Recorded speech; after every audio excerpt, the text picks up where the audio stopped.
chased validation, now I validate myself.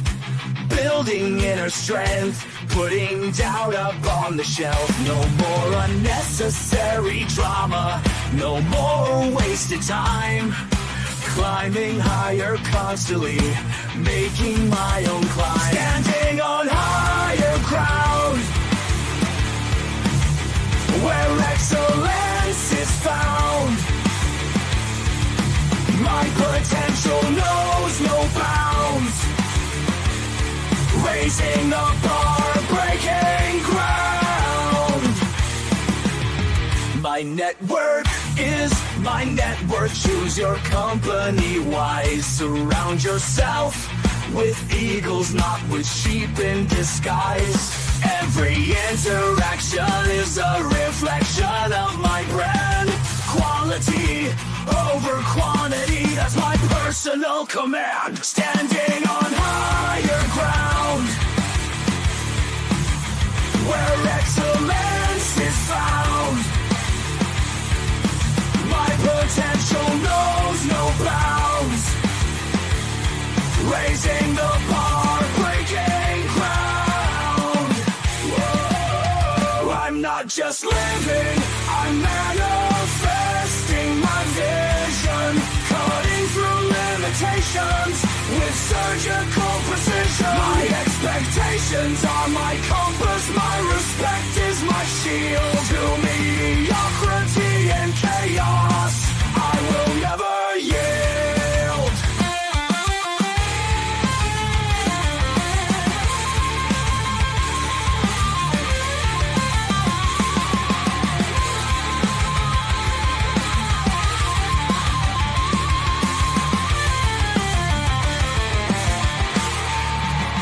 I'm not just living, I'm manifesting my vision. Cutting through limitations with surgical precision. My expectations are my compass, my respect is my shield. To mediocrity and chaos, I will never yield.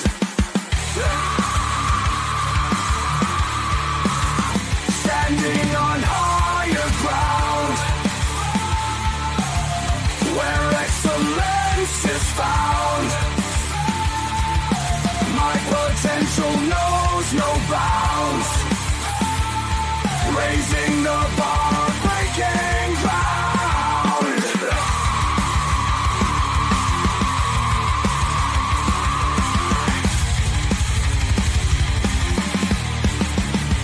I'm not just living, I'm manifesting my vision.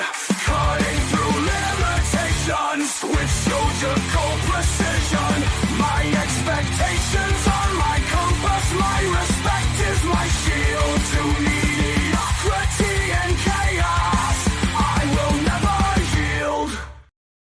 How you doing, ladies and gentlemen? Welcome to This and That. I'm your host, Xander, where we talk about this, that, and everything in between.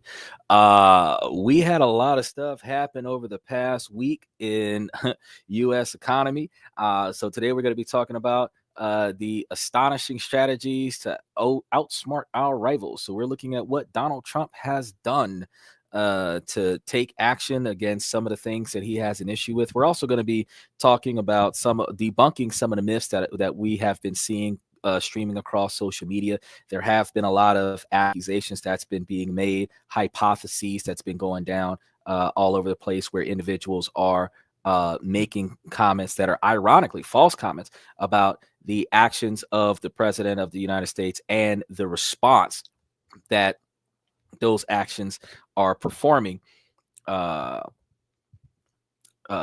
the president. So because we've seen a lot of it, and I know I'm gonna coin TikTok on this one, because hashtag TikTok, they're doing a lot of streaming stuff, and a lot of people do this for clickbait. Donald Trump did say that people are really dragging his name through the mud and demoralizing the economy with false statements about his actions and his intentions. And I got to tell you, it is my responsibility to tell the truth, the whole truth, to the best of our ability, nothing but the truth. So what we're going to do is we've done a lot of research. We've looked into a lot of things. We don't have as much time as we had yesterday to cover it all. We're going to give you probably 2 hours, 2.5 hours of information today. So make sure that you guys like and subscribe. Just note that we are live 7 nights a week.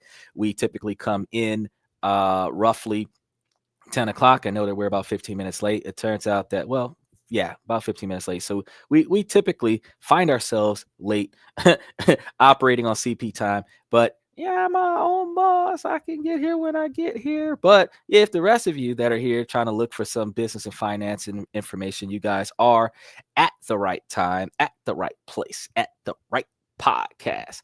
So again, make sure that you like and subscribe. For those of you that are watching us on YouTube, Twitch, and Twitter X, you have the ability to click the link in the comments section, approve the mic, approve the camera, and come on in real time and say what you want to say. Note that you are live, so you will be seen. It will not be edited. You need to be reasonably appropriately dressed. And to the magnitude of keeping your comments reasonably appropriate, you must be over the age of 18 when you come onto the show. However, in the comment section, there's no age limit. You can say what you want to say within reason. It must be appropriate to some degree, because we do have some individuals that enjoy the podcast that are under the age of 18. Since it is a public podcast, we got to try to respect the kids. We understand that there is going to be some adult content or language in the comment section, and there will be some adult language in our discussions some of the time. So that is not going to be a factor that's going to cause you guys to be kicked off of the channel. But any direct hate speech or extremely inappropriate off-topic discussions is going to be stuff that we're probably going to have to do something about. So I have quite a few people. Special shout out to Usman. He's now Usman squared. So he has improved himself. He is Usman squared. Intellectual puns. Max the Poser, Joe his dad, Ruderus, Reese Martinez, Danny Steffen, Liberty Twitcher, Mr. Pibbs, Light Blue. We got quite a few people. I got their names scrolling across the bottom. Special shout out to all you guys for coming to the show, whether you've come on as guests or whether you guys are providing live feedback in the comment section. We greatly appreciate you guys. We got quite a few countries around the world that is watching us right now. So I'm going to give me a little bit, and I'm going to have you guys streaming across the bottom of the screen as well. A special shout out to, I think we got about 40 or 50 countries that are the top ones that are watching us right now. So we really appreciate you guys worldwide. And we're going to be doing crypto tomorrow. So we're going to be talking about crypto and ETFs tomorrow. And then after that, we are going to be talking about also Egypt, real estate in Egypt, investment programs in Egypt. And we're definitely going to be talking about the living situation in Egypt, being able to find affordable places to live, incentives for expats, incentives for taxation and other such, because worldwide there are better ways for you to buy, sell, trade, invest, and also have the ability to travel as a work entity and have that written off the profits from your investments, so that you can travel the world and it be a business expense. Because if everywhere you're going, you're expanding your empire, you've got to understand that traveling is the cost of doing business. Even as a podcaster, ironically, because the podcast requires the podcast in the new country requires the commute to the new country, the trip to the new country within reason is deductible on the podcast. Even when you start talking about travel, traveling podcast, if you start talking about economy versus first class, and you buy a first class flight, and that is going to be written off on your taxes because you're talking about the experience of a first class flight, so you have to demonstrate it by buying it, well, that means that your first class plane ticket is written off on your taxes. So you got to think about how you do what you do and when you do what you do. But the only reason why it makes sense to live your life and operate like that is because you're already making the money, you're spending the money in a fashion which writes off, and then you're going to end up having an itemized tax form when you do file taxes for those individuals that file taxes. But that gives you the ability to report the money that you made versus the money that you spent. so that while they recognize you did get money over the past 12 months, you also spent most of it on whatever it is that you spent it on. If you are selling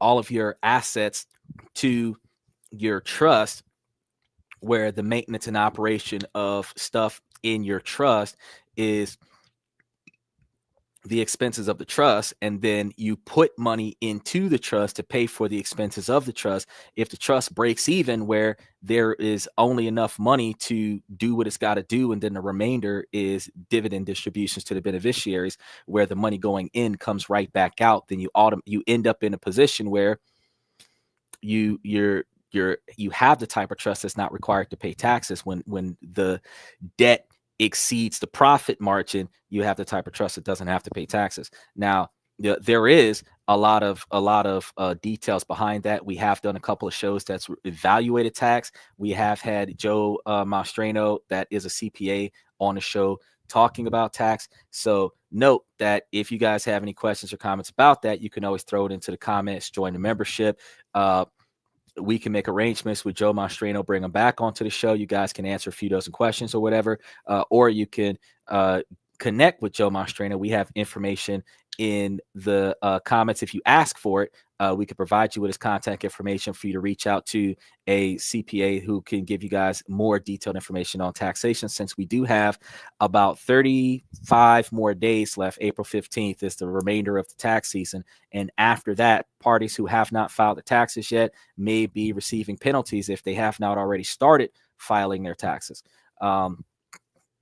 Also, food for thought real quick, because on This and That, we talk about this, that, and everything in between. You just got to understand that if you have not completed your taxation and gotten it approved by April 15th to prevent from receiving penalties, it would be smart for you to file an extension. That would be the smart thing to do. Filing for an extension on taxation during the tax season, preferably before the expiration date, gives the IRS the ability to recognize that your forms have not been approved. You may have to provide more documentation, and if your documents have not been approved on time, you could receive penalties. So if you file for an extension of time, regardless of what that extension of time is, whether it be 3, 6, 9 months, if you file for an extension of time, then once your documents have been approved, if the date of approval is after April 15th, you will less likely experience penalties on any refunds that you're entitled to, or receive the type of penalties that require you to pay an increase of taxation on anything that you may be entitled to. So keep that in mind as we work towards making it make sense with the rest of the stuff that we got going on the show. I want to do a special shout out to those of you that's watching us on Twitch. I also want to give a special shout out to the rest of you guys that are watching us on Twitter. This is going to be a pretty involved discussion, so bear with me as we march through the next 2 hours of information. Now, we are about to dive into the world of politics, and this is like the wild, wild west version of the politics, and we're going to be uncovering the drastic measures that Trump has taken against other countries and the now trade wars that we're starting to experience. In recent weeks, Trump has made some serious controversial decisions and sparking heated debates across the nation. And I tell you guys all the time, love him or hate him, you've got to admit that the man knows how to get people talking. He knows how to get people pissed off. He knows how to get people to make a move, whether or not that move is positive, whether or not that move is beneficial. The fact is that this guy knows how to ruffle some feathers and get people to start doing stuff. Now, Trump is no stranger to special shout out to Mr. Satellite. 12th round, he's in here. Mr. Satellite's back again. We almost started on time, Satellite. We almost started. We was about 15 minutes late this time, but we was almost right at 10 o'clock. I had to adjust my tie. Then I had to, it didn't take me 15 minutes to adjust my tie. It took me 15 minutes to purge the update that happened 30 minutes before the show so that I would not have that defect that we experienced 2 days ago, when as soon as the podcast started, the podcast dropped off and then came back on. So I'm trying to prevent from having lag and flip in the show. So, but we're here. We're going to give you about 2 hours, 2 hours and 20 minutes maybe. And then we've got to segue over to a emergency client that needs some aid right before a exam. So, when they start popping in and they're like, hey, are you still serving Asia between 2 p.m. and 4 p.m.? I'm like, shoot, I'm still serving Asia between 1 p.m. and what is it, 10 p.m. Japanese time. So you ain't got to worry. Daylight savings time hit yesterday and I am still here. I got injured on my chest because I was on my four-wheeler. I ran into a stump. The handle hit my chest hard. I can't even, most people would hear that and just bust out laughing. And I can tell you that my chest hurts reading that.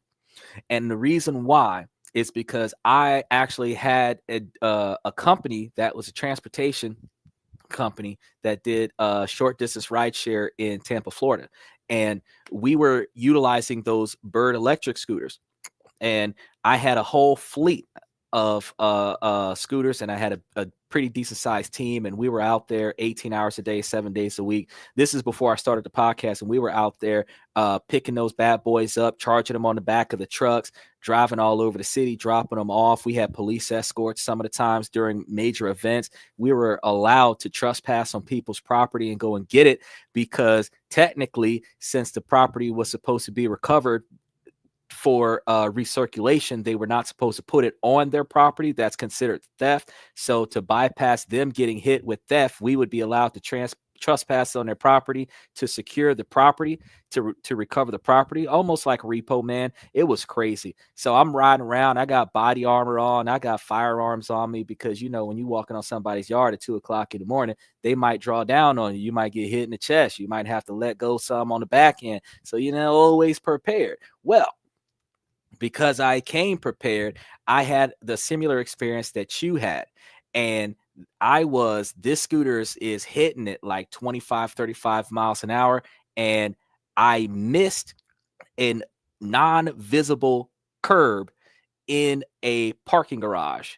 You would think, how did you not see that curb? Well, the curb and the concrete were all painted the exact same color, and I walked through that direction, did not experience a curb, and when I rode back, I noticed that there was a uneven level of ground. Now, this is the issue, which I started warning all my customers when they were using it, that when I slammed on brakes, it nosedived right over the curb, turned sideways, handlebars into the chest, right there, right up underneath the rib cage, that little soft spot right up underneath the rib cage. And the body armor helped it out, but I could tell you what, I could not breathe for all of 15 minutes. I was just sitting there gasping like I was dying. And somebody was like, oh, I'm going to call an ambulance. And I'm like, no, it's part of the job. It's normal. Just give me a minute. Soon as I got my breath is going like 35 miles an hour a minute ago. Just let me catch up with it, and I'll be on my way. And I kind of just like sat there for a minute, and whoo. And as soon as that happens, I tell you what, you tell people, hey, use the back brake first, then use the front brake. Because if you grab both brakes and the front brakes are tight, it will nosedive. And ironically, I should have thought about this because I used to ride motorcycles. But with my motorcycles, I calibrated my brakes where my rear brakes were more defined than my front brakes. So when I slam on both brakes, the back brake would lock up and you would have the fishtail thing, and the front brake would kind of roll to a stop a little bit so that I would not have the nosedive experience. But because this equipment was not equipment that I tuned for my own personal experience, the front and back brakes had the same quantity of resistance. So whoop. And I'm more than sure that that's what you experienced. But because I had that body armor, it it held up. It has that stage 3 knife resistance, and it held up like bam, 35 pounds of pressure to the chest. And whew, I can only feel it. So my condolences to your chest pain, bruh. Put you the ice pack on. You would feel stupid riding on an ATV with like protective gear on. But after that experience, it makes sense for you to be on that ATV with protective gear on. They've got like a flak jacket that you can wear that helps you in case you fall off of a four-wheeler the same way if you fall off of a motorcycle. And understanding that you could have hit a branch and flipped on your four-wheeler and you could have messed up your elbows or ripped the soft tissue under your you might start wearing elbow pads and helmets and stuff like that too when you're out there riding, knee pads and everything like that too, because the same way that could have hit you in the chest, that could have been a root, that could have been a tree branch, it would have been terrible. So I'm glad to know that you're okay. So I hope that you feel better soon. And my honest to God recommendation, because I can only imagine this, you were probably hauling tail behind somebody and the dust was not in your favor. When you speed, you got to treat it like boats. You can't be in their wake. You got to be off to the side somewhere so that you can see past their dust smoke what's coming, because if you don't, they might take that chance that you won't take. And once the visibility sees an obstruction, that's when you're going to be like, holy crap. And if there is a turn, a bank of any kind, you don't see that bank until the dust clears, and now you're about to dive off of a cliff because you're full throttle behind their smoke pattern, and that's never good for you. Which is why I would like to have a vehicle with a smoke screen on it, so that in case situations like that occur, they're following me in that smoke pattern, and I bake a corner, and they, you got to have the smoke screen and the oil slick at the same time. So you release the smoke screen first, then you release the oil slick so that they can't see the oil on the road. Then you bank the corner so that they slide right into what's on the other side of the smoke screen, and you're off into the sunset. What is that? The Riviera or the Revanaza, the one that Mr. Beast did the grenade thing on. That vehicle, it's like $250,000 for that vehicle, but every family should have one. It has its perks. For example, real quick, special shout out to Outsmart. He's here, Outsmart Squared. He said, greetings, Xander. I will be on in around an hour if you're still on. So I'm going to be here in an hour and 20 minutes. I'm going to be here till about 12:45 Central, maybe 12:50 Central Standard Time. I'm going to be here. But real quick, yeah, that vehicle, it has the electrified doors. So if you touch the doors while the electric current is going, the person that touches the door gets electrocuted. Me, myself, I would have the vehicle specifically for that, but it's also bulletproof. It's got gas masks on the inside. It's got the undercarriage that's rated for explosions and gunfire, and the back cabin with a cage in the back cabin that both are reinforced for gunfire. So if any event that there's a misunderstanding and they decide to start taking shots at your vehicle, you're able to hang out for a while before they can actually breach the vehicle, if they even are capable of breaching the vehicle. Likewise, they'll run out of ammo trying to breach the vehicle. Has run flat tires on it, which means that you have the ability to drive off after they finish running out of ammo, tearing up your vehicle.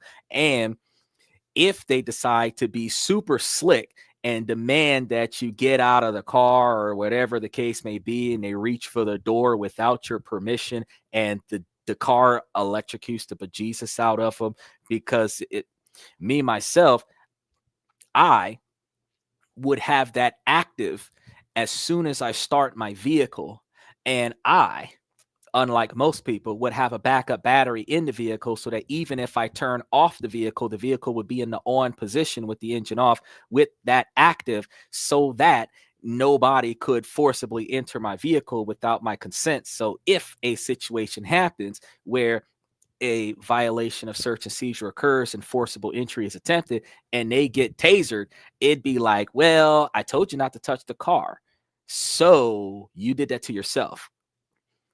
Truth is, I know they're going to try to find a way to stick that on you, but if they don't see you deliberately activate some stuff like that to cause them necessary harm, you technically can't get a charge for that, because the vehicle was like that when you were stopped and you were not legally required to make the vehicle safe for them to unlawfully enter your vehicle. So if in the event that something like that was to occur, it would be on them, because they attempted to breach your vehicle without your knowledge and consent, and you kept your hands on the steering wheel where they could see it, so they would be more liable for their stupidity than you would be.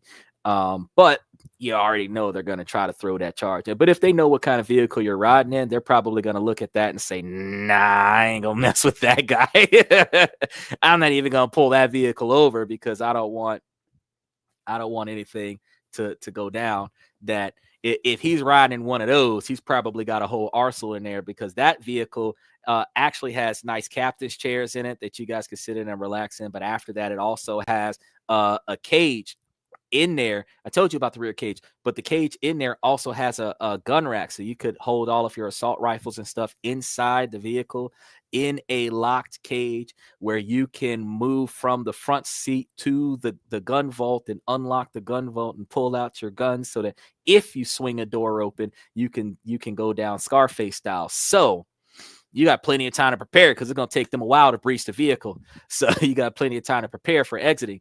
And you can come out that some gun with some of them skull masks, with the metal helmet on and everything like that, with the gas mask hooked up to a tank. And you could just come out of that some gun just like making it do what it does. So, but like I said, it's at least $250,000 base price, $500,000 top price, plus taxes, which would be like $550,000 for that vehicle with taxes and shipping. And if you can afford that type of vehicle, you can afford a lawyer, which means they're probably not going to mess with you unless you're doing something completely extreme. Now, moving on, because we got a lot of other things that we're going to be talking about today. We are supposed to be talking about what is going on in the White House. Now, Trump is no stranger to opposition, and his presidency has been marked by relentless resistance from political opponents and the media. They've been relentlessly in their attacks, painting him as a reckless and devious leader. But Trump, not one to back down from a fight. In fact, he's taken it as a challenge to outsmart and outmaneuver all of the individuals that are negatively impacting him in the current political environment. Democratic parties has been vocal in its opposition to Trump's policies, accusing him of authoritarianism is what it's called. Authoritarianism. I was about to say authoritative dictatorship, but it's authoritarianism and xenophobia. The media, too, has been quick to criticize his every move, often taking his words out of context or spinning them to fit their own narratives.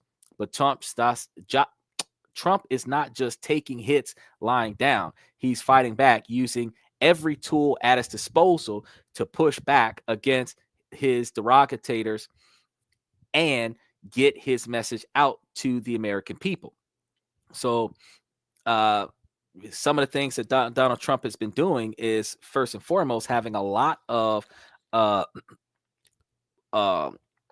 engagements in the White House where the press is able to observe in real time more transparency as to what the president is doing, who he's communicating with, why he's communicating with those individuals. I'm pretty sure there are still some confidential conversations that are government secrets only, but a lot of the stuff that everyone needs to know about anyway, that isn't going to weigh heads or tails on the safety of the country, he's having open engagements with the U.S. population. And still breaking records with the most executive orders in 30 days, the most executive orders in 60 days. He is doing a lot. He hasn't done any executive orders in the past 10 days that I am aware of, but his actions as of late, we started talking about it last week, have caused some disarray on social media. One of the first claims that we'll be addressing today is the claims that Mexico has closed its borders to the United States, and that is actually a false statement.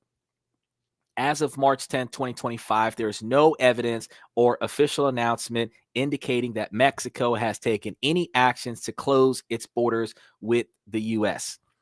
While there have been significant changes in border dynamics, these dynamics are primarily due to U.S. policies rather than Mexican actions. Special shout out to Z, first time tonight. Z says, good evening. You don't have a booger. What's up, man? Last time he tried to tell me there was a booger in my nose, so this time I don't have a booger. I appreciate you coming to the show tonight. We're diving into some of the scoop and the skinny. I'm debunking because while I enjoy hanging out on TikTok, looking at and you would think, well, I'm a podcaster. Don't I got better things to do? I could be sleeping. But guess what? When I don't scroll through other people's channels on YouTube or anything like that, I take my time and I go to other social media outlets and I see what's out there. And when I go through those other social media outlets, special shout out to Pat. He's back again. What do you think of Trump's Bitcoin push? Seems suspicious. You know what, Pat? You're 24 hours early. You're 24 hours early because I was just about to tell you about the Trump coin tomorrow. Ruderus. Chess Kingdom. It should just say Chess King because you're really good for your age. He said, yo, what's up, buddy? I just accepted your Balance Ads Daily invite. I told y'all we be playing chess with folks. All right, so it's like a 3-day thing. So I'm gonna go back and I'm gonna double check it later today. We're gonna see how quickly you kick my behind on that match. You know, I actually sent a friend request to like 13 different profiles that had your name on it so that I got the right one. Then I sent the challenge to each one of them over the past 2 weeks until one of them responded. And anybody else that's interested in throwing down on the chess match, by all means, you can send it to us. I think our name on chess.com is this_and-that, if I remember correctly, and you should be able to hit us with that. You should be able to hit us with that challenge. And I'm gonna be honest with you guys. I'm doing like 3, 5, and 7 day turns, and the reason why I'm doing that is because I want to have to. I respond quickly, so I'm not gonna delay the game just because I'm losing. I respond quickly, but I'm working 18 hours a day. I'm not gonna get back to you hour by hour. I will get back to you at some time within the next 24 hours, and then I'm gonna get you up there. No, your username wasn't tough. Your username was like there was a lot of other people using the same Ruderus. So I had grabbed Ruderus Chess, Ruderus Chess King, Uterus Chess Kingdom, Uterus India, Ruderus 1, 2, 3. You see what I'm saying? A lot of people use that first name. And I remember that you had a different name when Mr. Pibbs was playing you, and that name was rare, easily found. But once you changed it to Ruderus, it was difficult to, because everybody's using it. So that's really what it was. Z said, "Told you I'd be back. Good stuff." Hey man, I'm definitely on that. And so I'm confused. Is it illegal to pump and dump Bitcoin? I'm hearing different things. Okay, so I'm gonna answer that in just a case. We guesses. Oh my, yeah. Well, okay. So I knew it was you when I seen the quantity of wins. When I seen like 1,900 and something wins, I was like, all right, this is the person I'm looking for. So, Pat asked a question. Z asked a follow-up question when it comes down to Trump's Bitcoin. Trump doesn't have a Bitcoin. Trump has a crypto coin, and it is a meme coin. And that meme coin is backed by billions, allegedly. Now, we understand that meme coin has been used in crypto schemes where people do pump and dump, where they pump a bunch of millions of dollars or billions of dollars into a cryptocurrency, backing that cryptocurrency.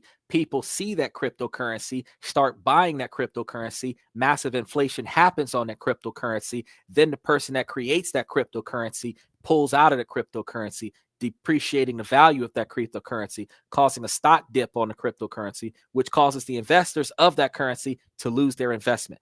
That does happen a lot. However, Donald Trump, Trump coin, and Elon Musk's Dogecoin, DOGE, are backed by legitimate funds where Donald Trump is legitimately creating his own cryptocurrency. Elon Musk is legitimately creating a Doge currency. Those two currencies will not disappear. Donald Trump's Trump coin is off of Donald Trump's reputation, while that coin does not represent Donald Trump because it says Trump coin.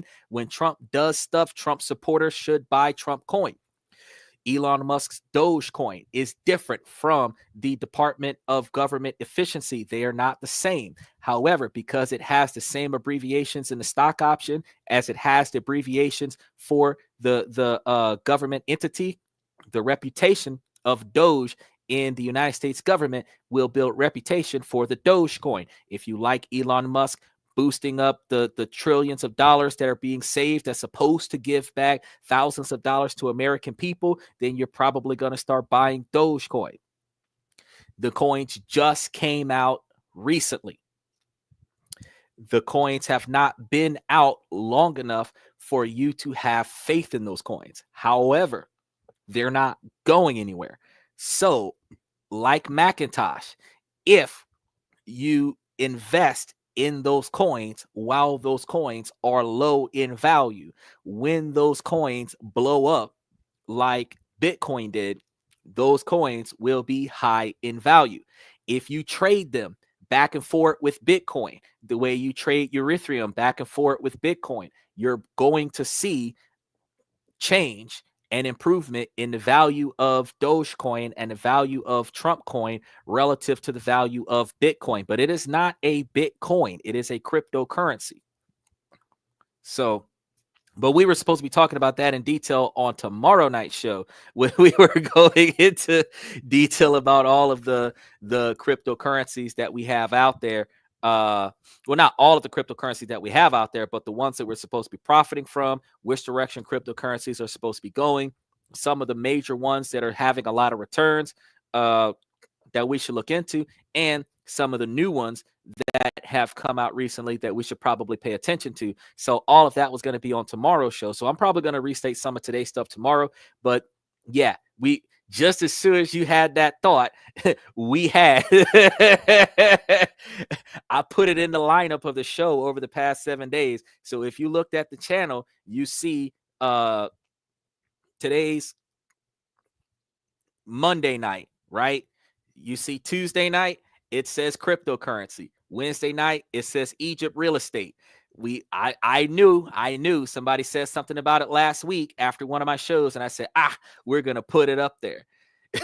We're gonna put it up there. We're gonna talk about it. No, you don't have to apologize. You don't have to apologize at all, because if you had the question, that means somebody else had the question, and they might have not had the courage to ask. So there are no stupid questions on earth. There are just inappropriate times to ask some questions. And this was not an inappropriate time to ask that question. This was the most appropriate time to ask that question. It just so happens that I'm way ahead of you. I'm putting it all together. I'm getting you more details on it. I'm going to be giving you stock prices. I'm going to give you dividend distributions. I'm going to give you performance readouts, factual basis based on that. But I'm doing it all tomorrow.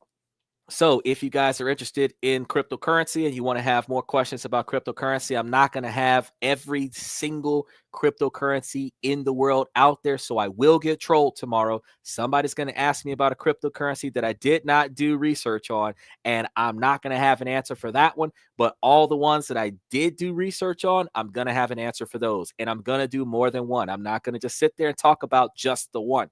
I'm going to talk about probably, when I do something like this, an hour, 2 hour long show dedicated to one topic, I'm probably going to talk about 20 or 30 different cryptocurrencies and from different countries, so that we understand what's going on with cryptocurrency and which ones we can invest in from which countries we're going to be involved in, because that also does make a difference, because some cryptocurrencies might not be accessible in certain countries, depending on trade wars, treaties, and stuff to that effect. The platforms that you're utilizing to access cryptocurrencies and stuff like that, because just like Outsmart experienced that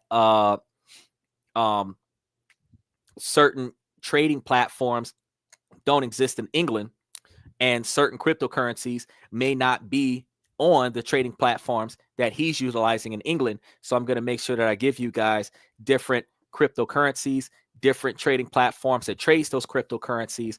Pionex does trade bots, but I can't say that Pionex it does trade bots with cryptocurrency, but I can't say that Pionex does trade bots using cryptocurrency around the world. I just know that there is a US branch and there is a non-US version. So it is in more than one country, but I don't know if it's everywhere.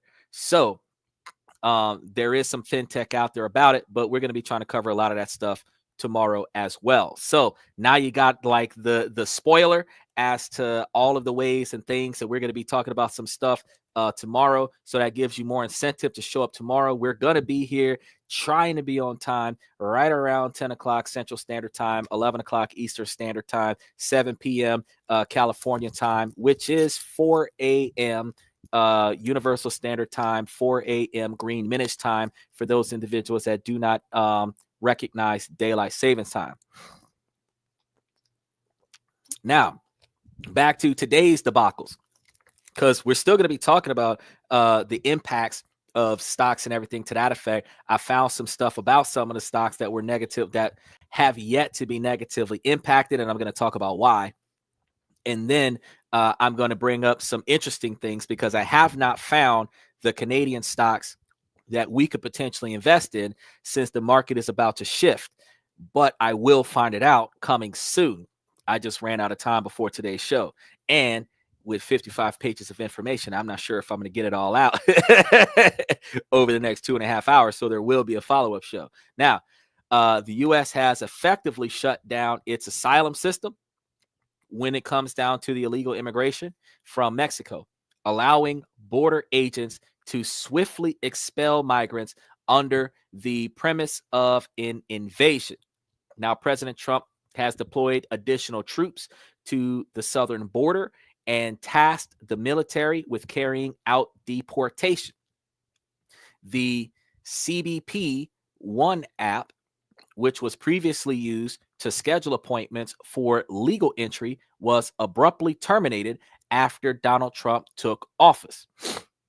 These measures have resulted in dramatic drop in the number of migrants attempting to cross the border, specifically because at one point in time they had over 200,000 immigrants entering the U.S. from the South every month. 200,000 per month, undocumented immigrants. Not anymore. Border Patrol recorded only 200 apprehensions at the southern border on a recent Saturday, the lowest single-day figure in more than 15 years. The confusion may stem from the fact that U.S.-Mexico borders is now largely inaccessible for those seeking asylum, but this is due to the U.S. policies rather than Mexico's actions. So there are no actions taken by Mexico to close down the borders because of the tariffs. All ports of entry remain open and operational with normal traffic flow. So it's important to note that while trade tensions have escalated due to Trump's recent imposition of tariffs on Mexican goods, Mexico has not retaliated by closing its borders. So that TikTok video that you see that's going viral, where somebody is making claims that um, Mexico closed its borders because of the tariffs, that has not happened. Any closing of borders would be to prevent immigration, because Mexico has an obligation to the U.S. to do their part on their side to reduce unlawful immigration and drug trafficking, as the demand and request from the president to protect the borders, and their efforts are going to stop the tariffs that's happening on Mexico. The tariffs that are happening on Mexico is because Mexico has not done whatever they said that they were going to do. Likewise, Canada was supposed to put more resources on their half of the borders on the north side of America, and apparently not enough action has been done, and as a result, the tariffs have been imposed on Canada.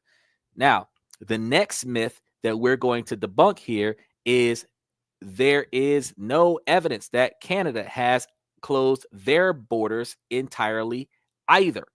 So those TikTok videos that are out there talking about how U.S. has closed their borders, that is a false statement. Why is Canada throwing a fit? We're giving them free money. We're not giving them free money. We're taxing them 25% on whatever they want to send our way. What happened is that because Donald Trump wanted to do more stricter borders on the north and the south. In order to get those stricter borders, because he was trying to buy Canada, because Canada's government is turning over right now. Nobody knows who's going to be leader by the end of the year. There was supposed to be an election right now. There was supposed to be a decision made by October. Donald Trump wanted to buy Canada and incorporate them into the U.S. infrastructure. Canada said no. Now, the fact is that Canada is still supposed to protect their borders, and they haven't been doing so. The majority of force on the Canadian border, outside of Canadian Border Patrol, that's checking to see if you got weapons in your car, the protection from drug cartels and all this other stuff, that's from U.S. forces. So Trump says, well, I won't tax you if you put soldiers on your borders to do more extensive rectification of trafficking. Well, apparently something changed, and that was the agreement that they had, that Donald Trump was going to stop the tariffs 30 days, and Trudeau was supposed to put more military service on the U.S.-Canada border to stop trafficking, drug trafficking, human trafficking, all this other stuff, and Trump will not tax Canada. I'm guessing he made the same recommendation to Mexico, that if you put a bunch of your soldiers on the U.S. border at Mexico, then our soldiers don't have to protect our borders, because Mexico will protect the South, Canada will protect the North, and in return, we're not going to hit you with tariffs. Well, apparently something happened where not enough people were in enough places, or they took their sweet ass time, and Trump said, you know what, fuck this, I'm tired of waiting on y'all. I'm going to hit y'all with the tariffs I told y'all I was going to hit y'all with, and we'll see what happens from there. Now, if they do whatever it is that Trump's asking them to do, the tariffs will lift. But until they follow instructions, the tariffs are not going to lift. So that is the issue there. Now, as a result of the tariffs, I see your other question. I'm gonna go to that question too, because you said I was told Doge stopped it. I guess Doge stopped it initially when Trump said that we're not going to hit them with the tariffs for 30 days. That's when it was stopped. But apparently, because we talked about that last week, but apparently right after that, something happened. I don't know exactly what happened, but it pissed off Donald Trump, and Donald Trump said effective immediately that come April 2nd, everybody's going to be officially under the tariff requirement. And there is a thing that the tariffs on Canada and Mexico specifically are effective right now. Now, the rest of the world's tariffs are going to go into effect on April 2nd because he doesn't want to do it April 1st because April 1st is determined as April Fool's Day. He's superstitious. He doesn't want people to take him for a joke. So he's doing it April 2nd to show that he's serious about it. So April 2nd, everybody else will be hit with a tariff from the U.S. for their imports to America. And that's why Canada's got their panties in a bunch, because we were giving a lot of people free money under the Biden administration, and Trump stopped giving everybody free money. Now you got to earn it. So in order to have your stuff coming over to the U.S. for little or nothing, you've got to do whatever Donald Trump said do. Otherwise, we're going to tax you so that we can put our troops at the border and do what your troops are not doing, basically. Is the summary of what's going on. So since I got to spend extra money on reinforcing your borders, I'm going to tax you for all the goods and services that you send to my country so that I could take that tax money and put it on paying the troops that are going to be covering your borders. That makes sense to me. So if I got to do it, you got to pay extra. If you were doing it, then it'd be good. But if I got to do it, you're going to pay extra. Now, there have been some adjustments and restrictions related to border crossing. Starting January 6th, before the tariffs were imposed, the Canada Border Service Agency and U.S. Customs and Border Protection all adjusted service hours at 35 land ports of entry across Canada. Now, this change aims to enhance security and optimize resources by deploying officers at busier ports. The CBSA has discontinued the issuance of permits for entering Canada via the Pacific Crest Trail. Travelers must now enter Canada through designated ports of entry, such as Osaios or Abbotsford. Canada has strengthened its border security with investments in technology and personnel to reduce illegal crossing and improve immigration integrity. Now, these measures do not constitute a full closure of Canada's borders, but rather adjustments to manage and secure them more effectively. The statement that Canada is removing American-made alcohol from their government-operated liquor stores as part of retaliatory measures against U.S. President Donald Trump's tariffs on Canadian imports is true. British Columbia has stopped purchasing all American beer, wine, and liquor and removed existing stock from its shelves. This move follows the earlier decision to remove alcohol from red states that voted for Trump's Republican Party. Provinces like Ontario, Quebec, and Alberta have also directed their liquor regulators to stop buying all American alcohol.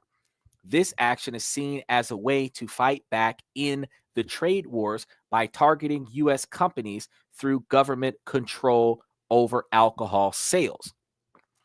Alberta Gaming Liquor and Cannabis has halted the purchase of U.S. alcohol as part of a broader Buy Canadian initiative aimed at supporting local businesses. Yeah, that's a stupid move. Z says, doesn't sound too smart. That's a stupid move because Canadians are alcoholics like Americans are alcoholics. It's cold as fuck in Canada, and you get a false sense of warmth by drinking liquor, and America makes the strongest liquor on the market next to sake coming from Asia, and because you get like 51% outside of that 99 banana, that's like 99%. And the only thing stronger than that on the market is sake. So when you start talking about bourbon and whiskey, which is pretty much what they drink, which is bourbons, dark liquors and stuff like that, which is what everybody, even in the Wild West, used to drink to stay warm in the snow. And you're taking that off the shelf to put subpar Canadian liquor on the shelf. Why do you think that it sold so good in Canada? It didn't sell so good because it came from America. It sold so good because the shit was good. You take your 2 shots of some Jack Daniels, you take your 2 shots of some Tennessee whiskey, and you can run through the streets naked in the snow. Why do you think those they be out there with those polar bear clubs, skinny dipping in ice cold water where the ground is ice over a lake? They will cut a hole in the ice and then jump in and out of the water in their speedos and take a few shots of some tequila and some Tennessee whiskey, and they be good to go. We be in America with hypothermia watching the video of them jumping up and down in that ice cold water like shitting me. I'm going to turn some extra hot water on watching y'all do that nonsense. But they're taking all the American liquor off the shelf, talking about some buy Canadian. And that's what I was saying. Well, if they're going to do this and this is going to be a year-long thing, anybody who only cares about their money could probably buy some Canadian stock and watch their money grow over the next 12 months. Because if this becomes a permanent situation, Canadian alcoholics are going to buy more Canadian alcohol, which means that Canadian distributors are going to create more Canadian alcohol, which means that it is going to spite. It's definitely all spite. It's petty tit for tat behavior. It's childish on a political basis, but that's what the fuck they're doing. So instead of working out something else or just paying the freaking fee, they're going to say, oh no, we're not going to sell none of your stuff. See how you like that? And you see all over TikTok where people are like, oh yeah, that's going to take a massive hit to America. Watch this. I got the numbers. The removal of U.S.-made alcohol from Canadian liquor store shelves have significant implications for American companies, particularly those in alcohol beverage industries. Major U.S. alcohol producers such as Brown-Forman, the maker of Jack Daniels, faces immediate revenue losses as their products are no longer available in key Canadian markets like Quebec, Ontario, and British Columbia. However, currently, Brown-Forman Corporation has recently increased in quarter cash dividends and maintained its status as a consistent dividend payer.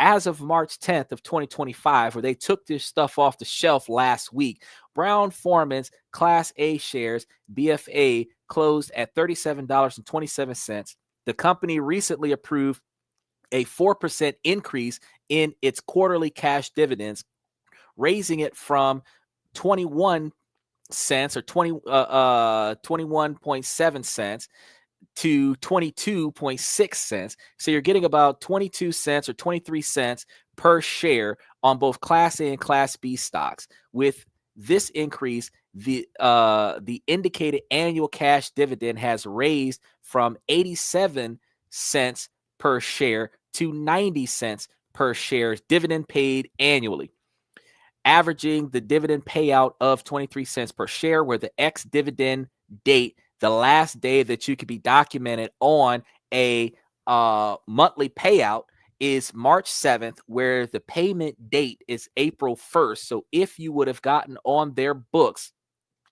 3 days ago or 4 days ago, you would be receiving a 23 cent per share monthly dividend distribution April 1st, 2025.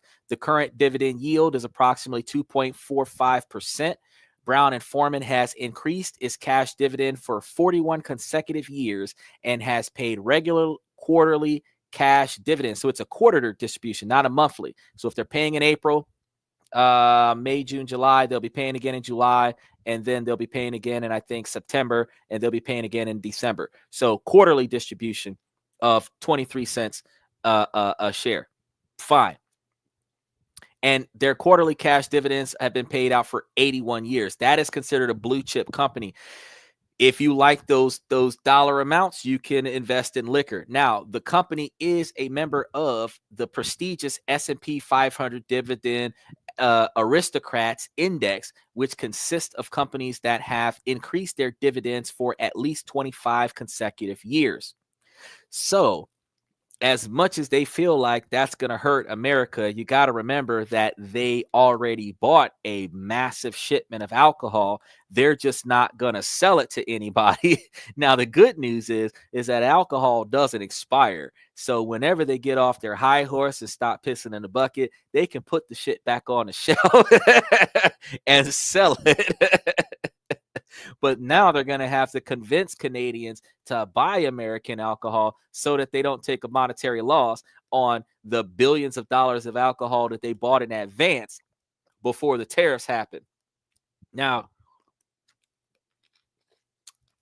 don't worry, guys. We got more stuff going here. The removal of U.S. alcohol from Canadian government-operated liquor stores cuts off a significant distribution channel. Government-run stores dominate alcohol sales in Canada, meaning U.S. companies lose access to retail, wholesale, and online sales in these provinces. Now, it is so stupid. But notice, I'm telling you, this is the government-controlled liquor stores, not the private businesses that probably don't give two shits. And they're going to say, oh, well, in that case, freaking Jack Daniels and Tennessee whiskey is going to be hard to find. And those people that want Jack Daniels and Tennessee whiskey are going to have to pay a premium because I'm the only person selling it now. It ain't banned out the country. They just are telling everybody to stop selling it. They're encouraging people to show Canadian pride and stop selling it to the Canadian people to protest. It gets worse. There's more stuff coming, but to protest the tariffs. Now, the British Columbian government that's why I said it again, because I want you guys to understand this is Canadian government estimates that the removal of U.S. alcohol will lead to an annual loss of $40 million for manufacturers. The Liquor Control Board of Ontario sells nearly $1 billion worth of U.S. alcohol annually, all of which are now off the shelves. With U.S. products removed, Canadian consumers are turning to the local non-American alternatives, and this shift reduces brand visibility and may eventually weaken long-term consumer loyalty to American brands like Jack Daniels and Kentucky bourbon or Tennessee whiskey. This is what they think.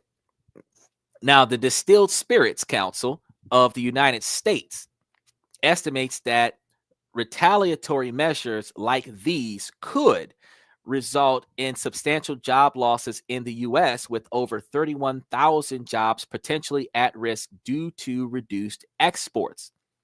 Small American producers who rely on exports to Canada may face even greater challenges as they lack the resources to absorb such losses compared to larger corporations.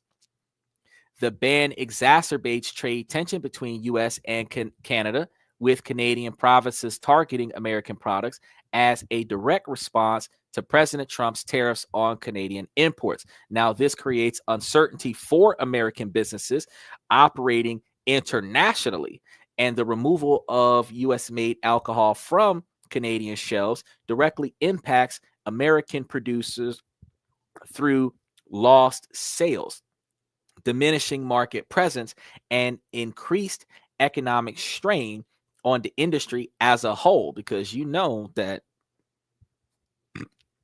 alcoholics need alcohol. So, we're going to be, some of us are going to be like, who cares what they're doing in the White House? I want my booze. You need to go get my brewski. I'm going to travel the border. Now, here's the funny part, though, because of what's going on with the ban, or not necessarily, it's not necessarily a ban. They're just doing like an active protest. Now, because of that, the Canadian border, hypothetically now, this isn't proven, but hypothetically, Canadian border is probably not going to allow people to transport American brands across state lines. That means that if any event that is truth and turns out to be the case, that if you got a bottle or a case of some alcohol, you're not going to be able to make it to Canada with it if it's an American label. Me, myself, I would take the American label off of the brand and I would just travel with a sealed container that has no brand. And if they ask me what's in the bottle, I might go so far as to lie and say that it's from freaking Japan. Because unless they're going to test it. Sweet. Nope. That tastes like Tennessee whiskey. I know that from.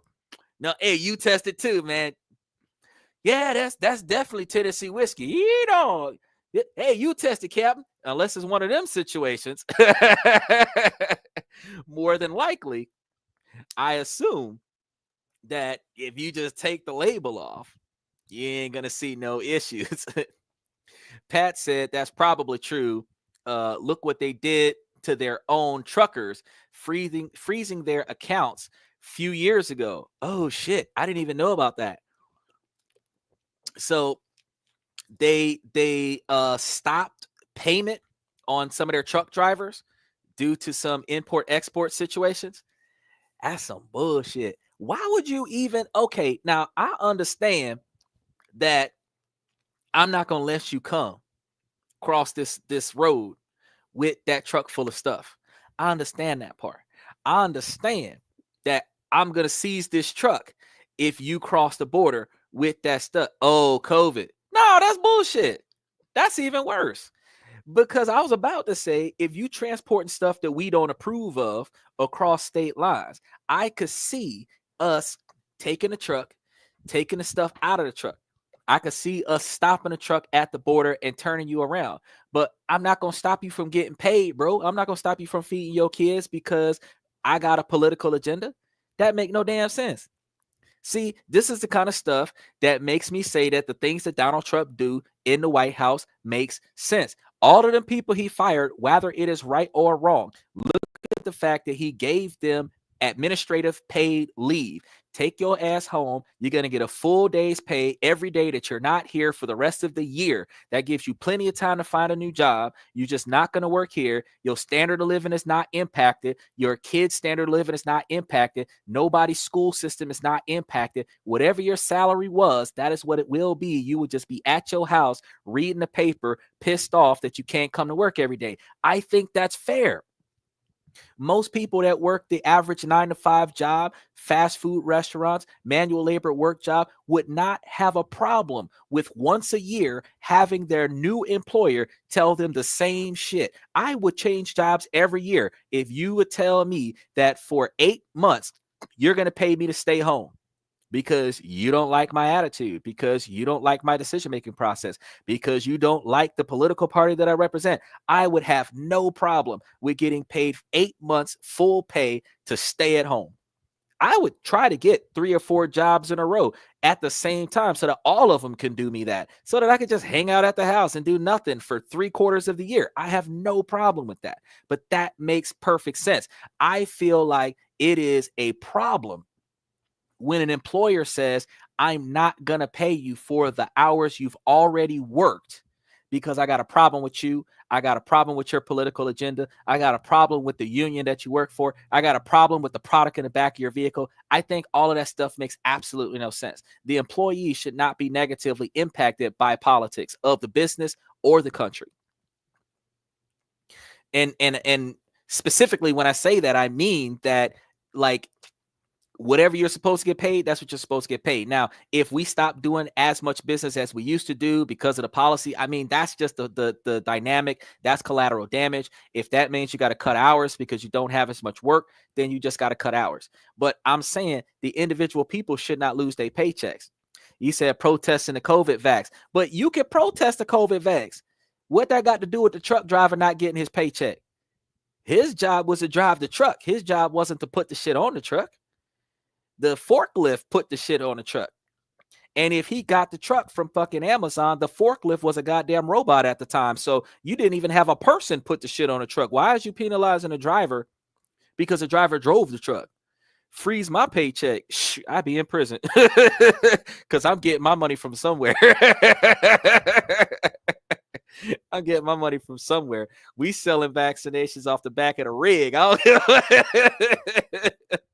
I'm getting my money from somewhere. You're not about to take my paycheck. Hey, tripping. They trip. Well, I wouldn't even work for them no more after something like that happened. But you know what though? Tesla made truck rigs that drive themselves.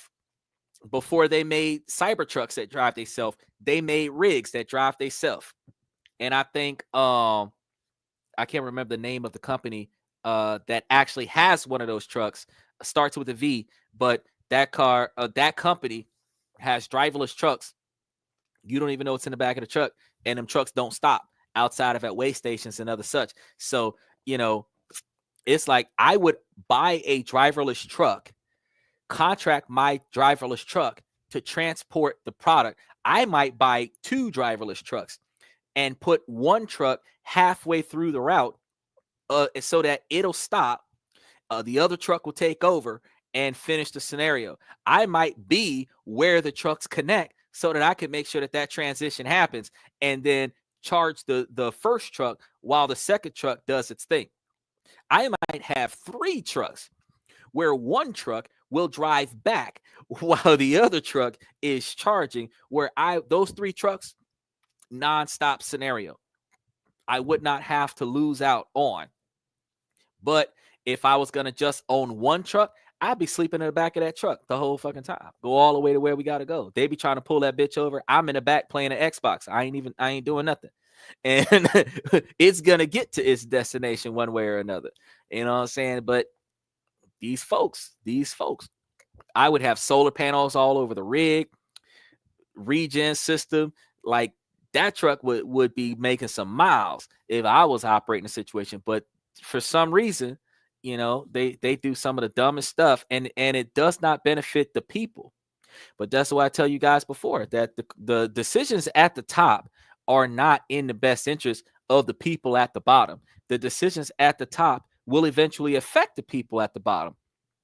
It will affect the money of the people at the top, and that effect will trickle down to the people at the bottom. But the people at the bottom do not necessarily feel right away exactly what's going on, because just like they just took the product off the shelf last week because of last quarter's sales, the people who are invested in the stock are going to get paid in March. You can sell stock after you get paid. So March 1st, you get paid. March 3rd, you sell. And when the stock starts to plummet because Canada's not buying, it's not going to impact you because you got your dividend distribution. If you own alcohol and you want to back out now, don't back out now. Back out March 3rd. After you get your dividend distribution, don't back out now. Hold on to it and get your payment, because if you was on the books on March 7th, April 1st, they're going to pay you. So April 3rd, that's the day that you pull out after you got your money, because they're not going to give you another distribution since it's quarterly. They're not going to give you another distribution for 3 more months. And you have to be on the books on the last day of the 3 months.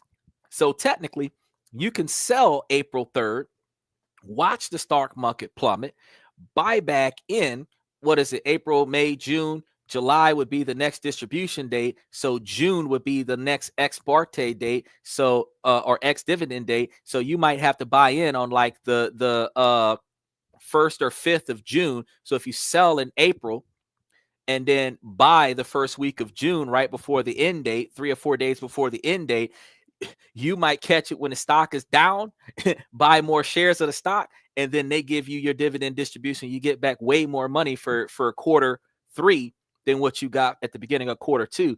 That's how you make money for you. Let the economy flop. You sell now while it's high, buy back in when that bitch is low.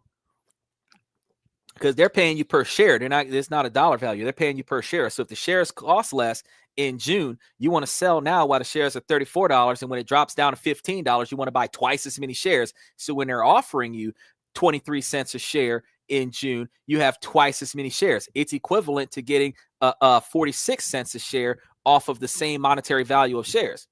That's how you work that work. Z says they're only hurting themselves financially. They're hurt. Stupidity does stupid stuff, bro. You know how when females get mad at you and they say that they're gonna fuck up your car, and they beat it up with a baseball bat and tear the car up, spray paint it and shit. But that's the car that they drive. Now that the car is fucked up, they can't drive it. oh, I'm sorry, and they try to make it up to you with sex. But I mean, somebody's got to pay for this car to be repaired. And if I'm paying for the car to be repaired and I'm not a fool, then I'm probably going to press charges for criminal damage. And after I finish paying charges for criminal damage, now you're going to jail for felony damage, because that car usually costs $10, $20, $30,000. And damage of property over $1,000 is an A-class felony. So you would be sitting in jail for a number of years, or on probation for a number of years, for vandalizing my car. And now you're paying restitution to me to repair my car, probation officer, drug test, and now you got a criminal record. And I just told y'all, when it comes down to rental properties, within 3 years you can't have a misdemeanor, and within 5 years you can't have a felony. And if you just got for criminal damage of private property, who's going to rent to you? Because if you're willing to tear up their stuff, that means you're willing to tear up my stuff if you get pissed off at me. So I be telling fellas, look now, y'all need to get these females' real name, do a background check on them. That way you know that they legal, because if they got a criminal record because they done did some crazy stuff with their ex, you don't want to mess with them on principle. But you know that they're grown, because if the judge said they grown, that mean they grown. You don't know what a fake ID look like, but you definitely know what a judgment against a defender looks like. So get their government name, run it through the system. It's free to run their name through the system. Matter of fact, it's free to run their name through social media. You can type their government name into every social media platform that you use. And if they have an account that's attached to their government name, their profile will show up. I told y'all before, you could put the government name into Google search. It'll give you all of their social media accounts. You can use ChatGPT. You can use Perplexity, and you can do a detailed search and find out all the information that you want to know about the people that you're about to talk to, before you have to pay $1 on a private investigator to make sure that you're not dealing with no chaos. Now, moving on to the next one, because there's more. There are rumors of Canada turning off the power in the U.S., and that has been proven to be false. TikTok been going crazy, bro. They are just scaring the fuck out of people for clickbait. And that's just because, I mean, in order for your page to be monetized over there, you got to make a few million views on some shit every month so that you can make a few $100s off of the views, because I think they're paying like 1 to 4 cents per million views, as opposed to or a few 100,000 views. So you might make like $20 off of 1 million views, something like that. So they are literally putting up videos that are causing people to go into a panic, causing more people to go into disarray, and causing more people to comment on the hypothetical what ifs, and that it boosts up their situation. And yeah, they're testing a network, but I just want you guys to know that rumor is not true. Canada has not cut off power in the U.S., but Ontario has imposed a significant surcharge on electricity exports to certain U.S. states in response to President Trump's trade war. Now, remember, Trump is taxing Canada 25%. So Ontario has implemented a 25% surcharge on electricity exports to Minnesota, New York, and Michigan. Glad I don't live there. This surcharge is expected to generate between 300,000 Canadian dollars and 400,000 Canadian dollars, which is approximately 208,000 US dollars to 277,000 US dollars per day for Ontario.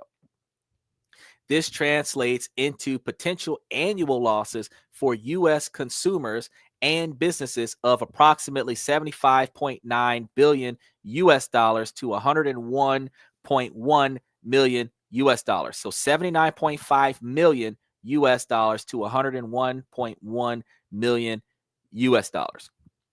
Okay.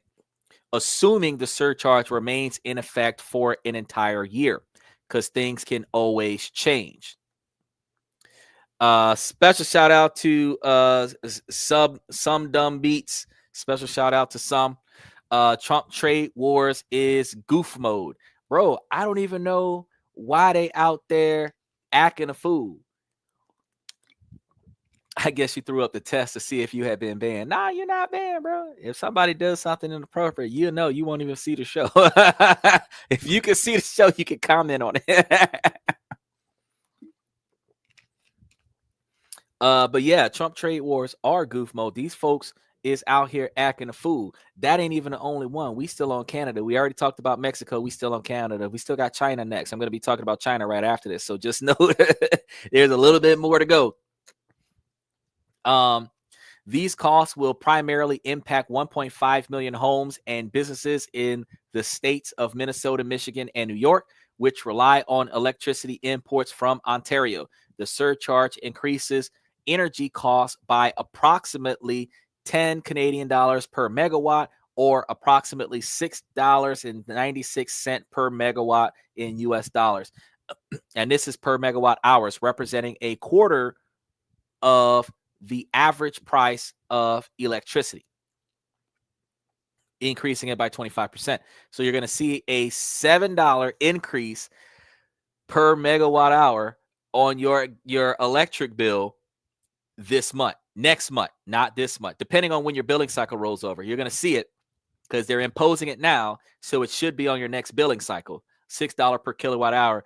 I tell you what, I would be unplugging everything in my house and going solar. I'd be using generators. I don't know, bro. I would look at how much that would cost versus how much electricity I would need, because right now I think I spend about $120 a month for electricity right now, central air and heat. And if I was expecting a 25% increase on that, that would be almost $30 that I would see added to my bill for the same quantity of electricity usage. If I could find a way to save $30 a month on the electricity usage, I think I'm going to go that route. Portable generators, all kinds of stuff I'll be trying to invest in to minimize my ability to be impacted by their stupidity. So y'all can think about that, because they got some folks that's out there selling those generators and stuff. Now, Ontario Premier Doug Ford, and he threatened to escalate measures if the trade wars continues. And his statement, if the United States escalates, I will not hesitate to shut the electricity off completely. That statement led to the TikTok post that was talking about how Canada's going to cut off the electricity to America. Now, though the threat has been made, no actions have been taken at this time. So the surcharge is a retaliatory measure against President Trump's tariffs on Canadian goods. While this action will impact American consumers, the overall effect on the U.S. energy supply is expected to be limited. For instance, Minnesota Power reports that only a small portion of its power comes from Ontario, and any impact on consumers is expected to be negligible. The U.S.-Canada energy relationship remains deeply integrated, with Canada supplying about 60% of U.S. crude oil imports and 85% of electricity imports and 99% of natural gas imports as of 2023. But that's the stuff that's being imported, not the stuff that's being created. So it's not like we can't do without what Canada's got to offer. Z says we need everything to be in-house. Everything was supposed to be in-house. Everything was cheaper 40 years ago when everything was in-house. But people started doing offshore everything because labor was cheaper. So the big businesses save money on labor by offshore everything. When they started offshoring everything, they started internationally trading everything because it's cheaper to get it from another country than it is to manufacture it here, because Americans are expensive. We want to be paid top dollar to do the work that people on the other side of the border would do it for less. They'll do it for a third or a quarter or an eighth of the price. So the reason why it's not currently in-house is because Americans want $45 and $50 an hour to pick up a box off the back of a fucking truck and put it on the back of another fucking truck, where people in Canada are probably doing that same shit for $15 an hour. The people in Mexico probably doing that same shit for $5.75 an hour. That's the reason why American companies offshored everything. Because why pay Americans top dollar to be greedy when they can pay Japan, Thailand, Taiwan, the Philippines, Mexico, Canada, Cuba, and save money. Now instead of me paying top dollars to American citizens, I can pay 10% of what I was paying to Americans. I could pay 10% of that to another country. I told you guys already. An American woman costs $500 for a date for 3 to 6 hours worth of date. A Filipino woman costs $500 for 30 days of servitude. So the fact is that I could go to another country and get the same husband treatment from a woman in the Philippines for $500 for 30 days, where I would only get that husband treatment, if I'm lucky, from an American woman for 6 hours. I'm going to get more for my money to go to the Philippines. That's how big business operated. They did the exact same thing. They said, you know what? Fuck it. If I can pay a bunch of kids in Asia to make Nikes, Reeboks, and Adidas, and they're getting paid 75 cents a shoe, then I can save money on hand stitching shoes instead of me paying $14 or $15 a shoe in America. That's why everything is everywhere else. That's why America was knocking off Afghanistan for all of their oil. That's why America is involved in the Ukraine war for the minerals that Ukraine's got. That's why our nose is in other people's business all over the world, is because the stuff that they got that we want, if we help them, we get what they got so that we don't got to pay as much to get it. And some of the times the stuff that we want, we already got it. We just don't want to use our share, because when everybody else runs out, we can sell ours to everybody else at top dollar, because high supply, low demand, inflation. It's a business deal. And that's one of the reasons why we end up in a world of shit, because now that they've got control of 3 of our states, electricity, not total control, but partial control, they can leverage that. Oh yeah, oil from, like I just said, a lot of oil that's coming from Canada. Now we have Alaska, but we're getting, why do we got so much oil in Alaska, but we're getting oil from Canada? Why are we even getting oil from Canada? Alaska's right there. Just put it on a boat and sail it in through California. But instead, they're going to run a pipeline from Alaska through Canada to America. What? Y'all keep pissing off Canada, you're not going to have access to Alaska. And Canada got a bomb-ass army. It's not the greatest in the world, but they got the kind of army that went over there to Germany and did some stuff in World War I that America couldn't do. So, you know, if they start going over there kicking off shit with Alaska, there are not enough soldiers in Alaska for U.S. Army to protect Alaska from becoming an extension of Canada. So we need to rethink how we debate stuff. But the population in Alaska isn't all that high either. So, you know, you gotta think about that.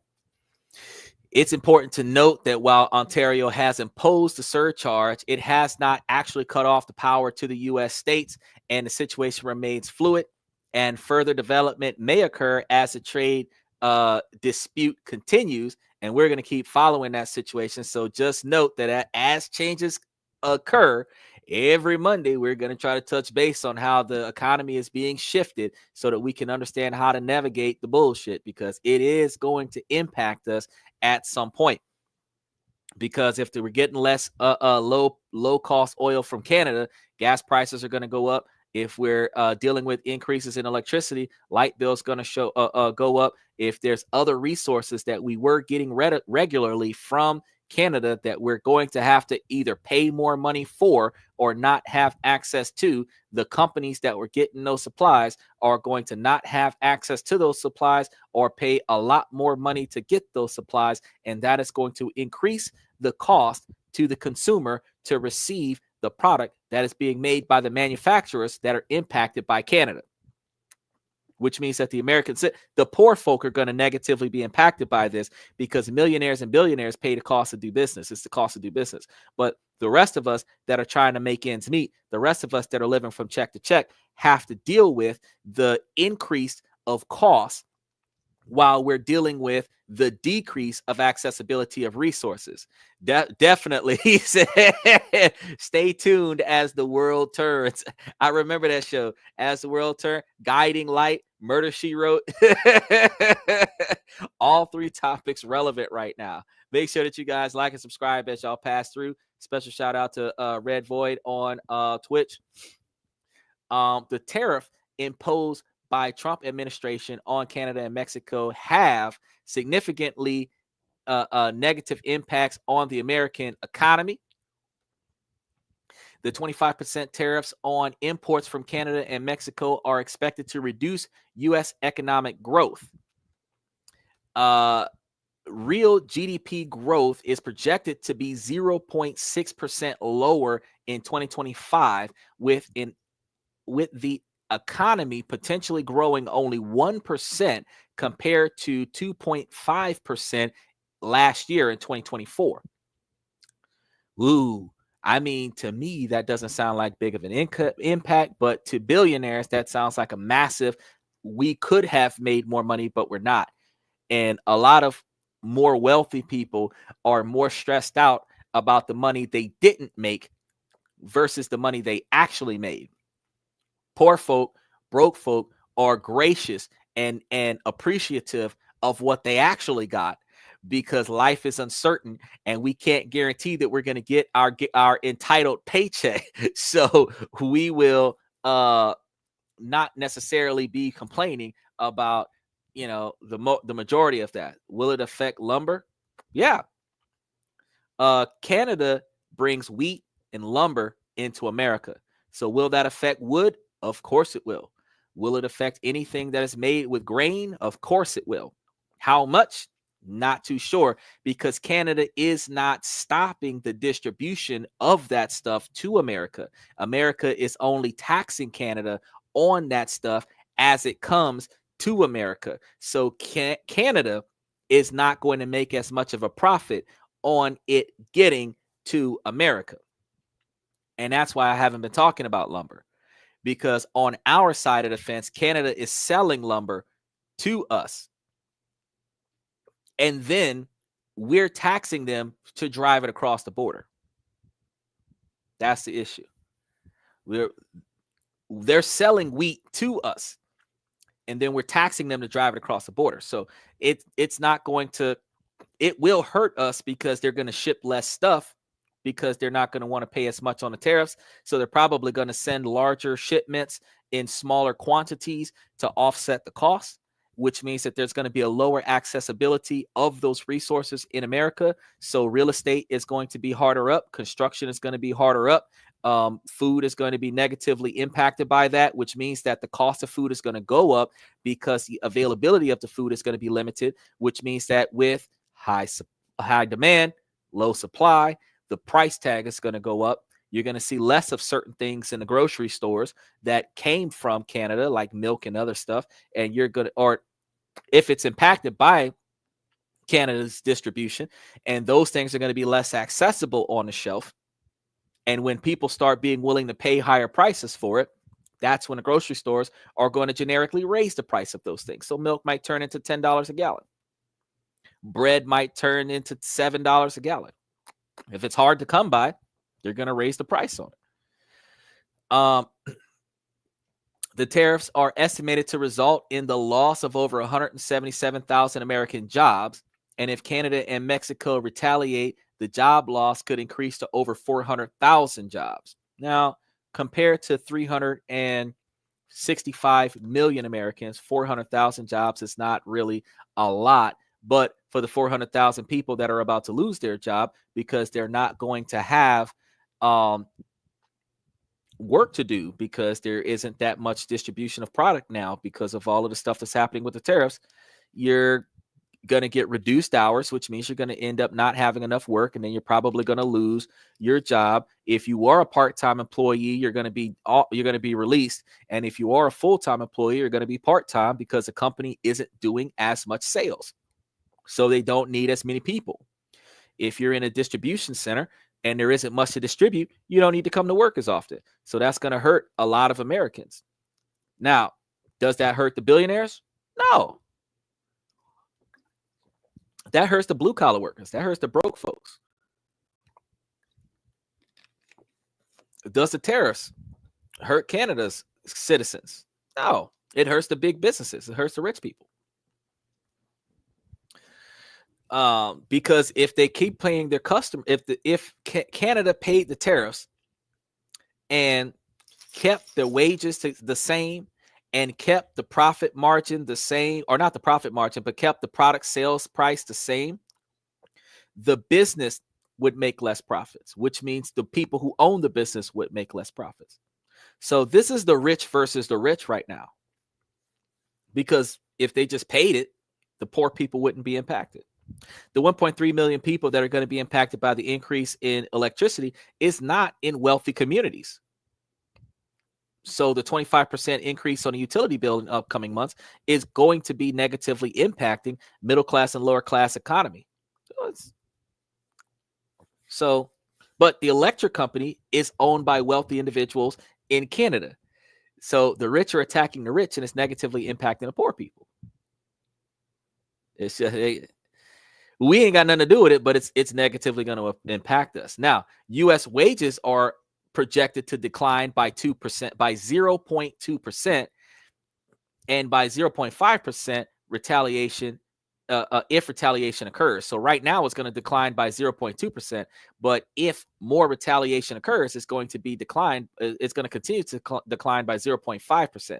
Now, what does that mean? Well, you're probably going to lose $5 for every $1,000 that you made. Not a lot of money, but I mean, if you was looking at getting a raise coming soon because you're entitled to a raise, you might not end up getting one because you'll be lucky to keep your full-time schedule with the way the situation is about to shift outside of your favor. Now, the tariffs are expected to raise prices for U.S. consumers, effectively acting as a tax increase. The combined Mexico, China, and Canadian tariffs will increase federal tax revenue by $142 billion this year, amounting to an average tax increase of $1,072 per U.S. household. Now, I'm going to say that one more time because I'm going to put this ouch back up there because that's the perfect response for this. The combined Mexico, China, and Canada tariff will increase federal tax revenue by $142 billion this year, amounting to an average tax increase of $1,072 per U.S. household. Now, Elon Musk just found $57 billion of lost U.S. money, and Donald Trump's tariff war just cost us $142 billion. So we're technically in the hole close to $80 billion based on what just happened. It's the cost of doing business. The tariffs are estimated to reduce long-run GDP by 0.2%, with a potential increase to 0.3% if expanded to include steel and aluminum. Now, the tariffs significantly impact American supply chain, particularly in industries like automotive manufacturing, where components cross borders multiple times during production. So let me say that again, because he said "Geez, Pete." I'm looking at two screens at the same time.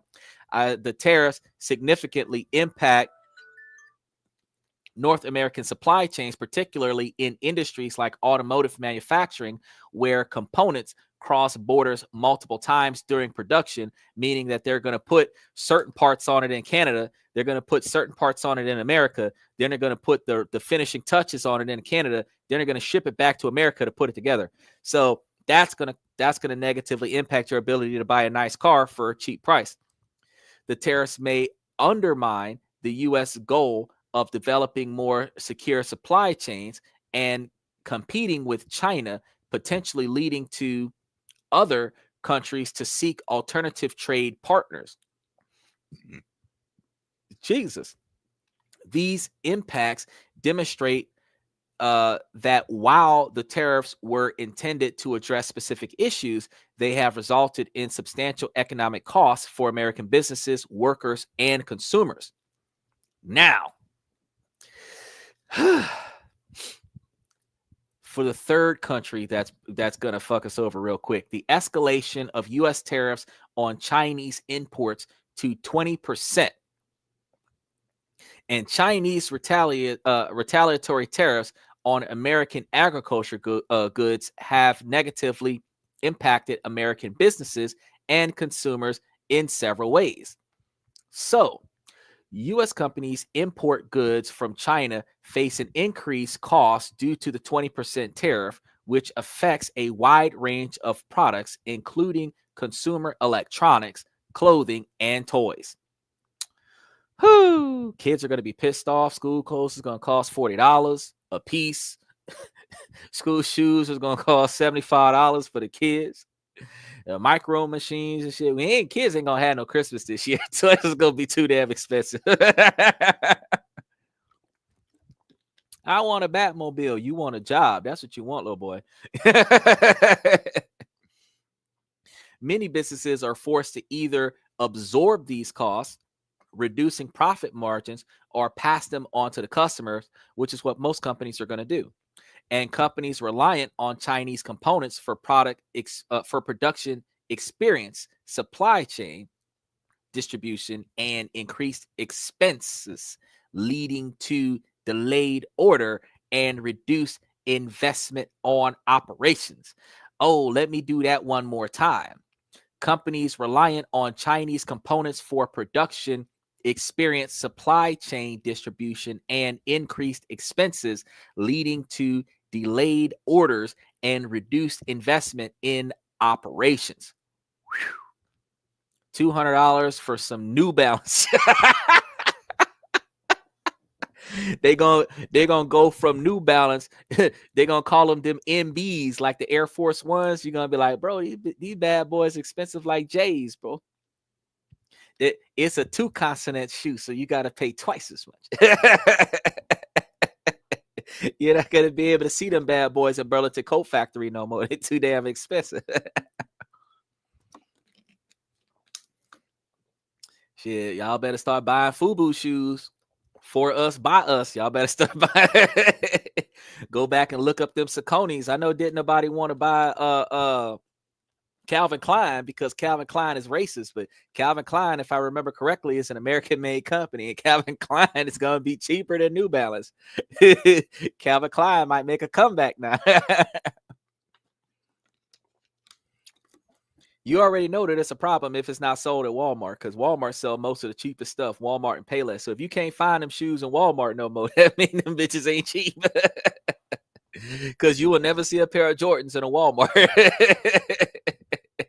You see Jordans in a Foot Locker, in a Jordan shoe store. You see J's in a high-end sneaker store.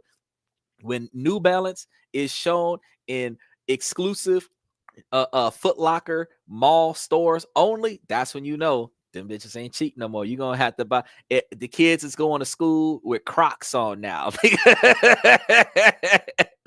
You say going to Aldi's ain't gonna have nothing. Aldi's usually only have groceries. You go to an Aldi's, that's a superstore shit. That's like getting a Costco's membership to a Goodwill. You'll be trying to find discount rebates on some of the cheapest shit. Which, if inflation is inflation, Salvation Army, look, everybody's hitting me up. Inflation is inflation. Salvation Army and the Goodwill is going to be charging $150 for them damn $200 New Balance shoes. Talking about they ain't got no scuff marks on them. They're like new. They gonna make their money reselling free stuff. a capitalist country now. Poor people gonna be shopping at Ross and other wholesale rebate thrift places. It's gonna be crazy now.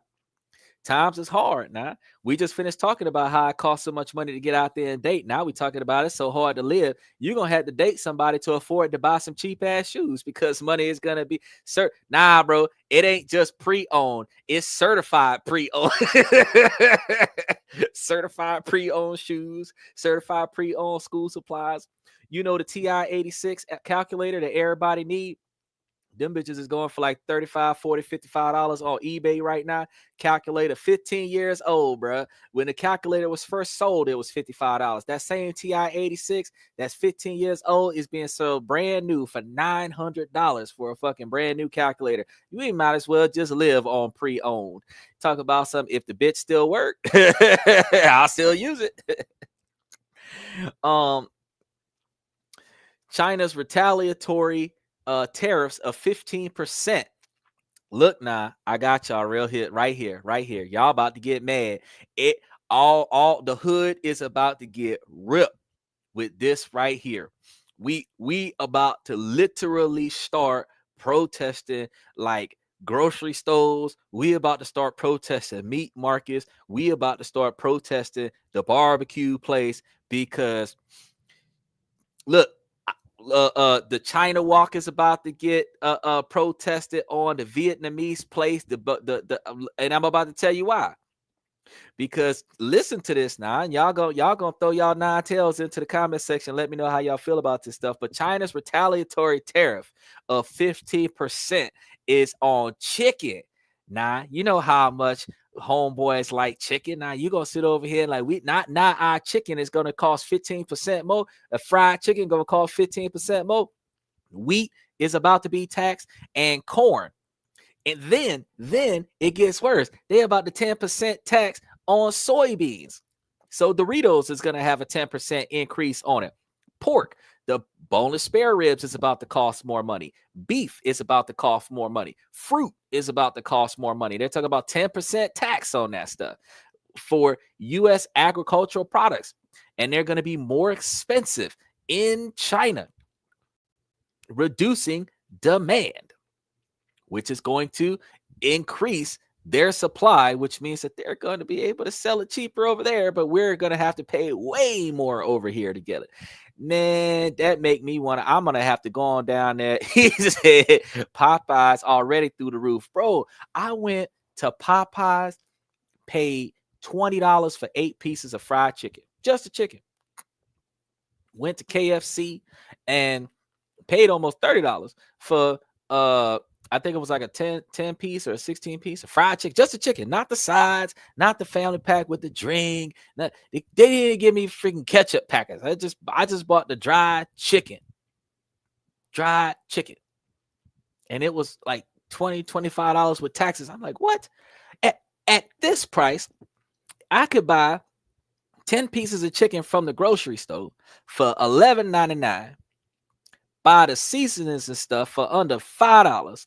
Get me a bucket of lard for $5, and that's $20. And I can keep that bucket of lard and recycle that shit. And then I can just continue to fry chicken at my damn house for 30 days and save money on frying some damn chicken. But you know who could fry you some chicken real good, real cheap? A Vietnamese wife, a Chinese wife, a Thailand wife, an Asian wife. Because them people, they cook and they go out to eat so that they have a little hibachi thing where they cook their own little stuff right at the table and then eat. So I'm like, wait, hold on. They cook eating out. I could just bring them back to the house and they could fry me some chicken at the house. We trying to find us some, and you know who else? You know who else makes some really good fried chicken? The Mexican women. So we can go over to Mexico because the border ain't closed. They just not letting immigrants cross the borders. We could go over there. Look what he said, 4-piece. Nah, bro, 4-piece is not $5. The 4-piece is $10. The 4-piece is $10. And why is $10? Because they hit you with the drink and the damn biscuit. So you get 4 pieces of chicken, a little biscuit, and a 20-ounce soda for $10. $9.99 plus taxes, like $10.75. What the fuck? For 4 pieces of chicken, and they're not even big pieces of chicken neither. Half the time, the little bastard looking like a damn chicken wing. Be sitting over here wondering what's going on. Oh, at Kruger, you're gonna go to Kruger? Oh yeah, Kruger's cheaper than Popeyes. Kruger's cheaper than Popeyes and Wendy's. There was another place, I can't remember the name of that place. It was, oh, let me check my phone because I know that they had sent me a notice because I got a what you call it with them. I had downloaded an app with them. Zaxby's. Zaxby's got some pretty decent prices as well for chicken. But I mean, with the prices that it costs to go out to eat right now, with what's going on with inflation, I'm about to have to just buy me a 20-piece of chicken for $15 at Walmart and bring that bad boy back to the house and fry my own dang chicken. I'm gonna have to get me a deep fryer and fry my own dang chicken. Get me a big kennel and put a bunch of virgin vegetable oil in there and just keep dropping chicken in there until all of the chicken come out looking fresh as fuck. Because why the fuck am I spending so much money? But before things get bad, I'm really gonna have to tiptoe on over there to one of them Chinese places and go get me some boneless spare ribs, some shrimp fried rice, because I be loving me some boneless spare ribs and some shrimp fried rice. Special shout out to China One, all of the China shops that be making shrimp fried rice and boneless spare ribs. Let them know that this and that is coming because we got to get ours before the price goes up. Now, farmers are facing significant market share losses as Chinese buyers turn to cheaper alternatives from other countries like Brazil and Thailand. So the agricultural sector is particularly vulnerable as China is the largest foreign market for many U.S. farm goods. So all of you guys that's got those hydroponic farms and you're producing 10 times more product in 10 times less space, then y'all gonna have a bunch of product and nowhere to send it. This part sucks. China has banned certain U.S. companies from importing dual-use items and barred others from operating within its borders, further limiting business opportunities for American firms. Now, what that's going to mean is that depending on what you're trying to do, when you go to China to try to start up a business, like I told you guys, that you can go over there because they have those incentives in places like Nagano, Japan, where they'll give you that $23,000 tariff, or $23,000 tariff to start up a business over there. The business that you're starting up over there would have to primarily not depend on the dual purpose resources that are coming from the U.S. so that you're not prohibited from starting up your business. That's going to make it harder for you to do what you do over there. But I would have to do more digging as to which dual purpose businesses, more than likely in the tech companies, that are going to be prohibited. But if you were doing something like opening up restaurants, opening up hotels or apartment complexes near restaurants, opening up a restaurant near a hotel or an apartment complex where people got to eat where they sleep, people got to sleep near they work, those establishments are not going to be negatively impacted. But other types of companies that you decide to try to create might have difficulty functioning in China or establishing itself in China because of the ban.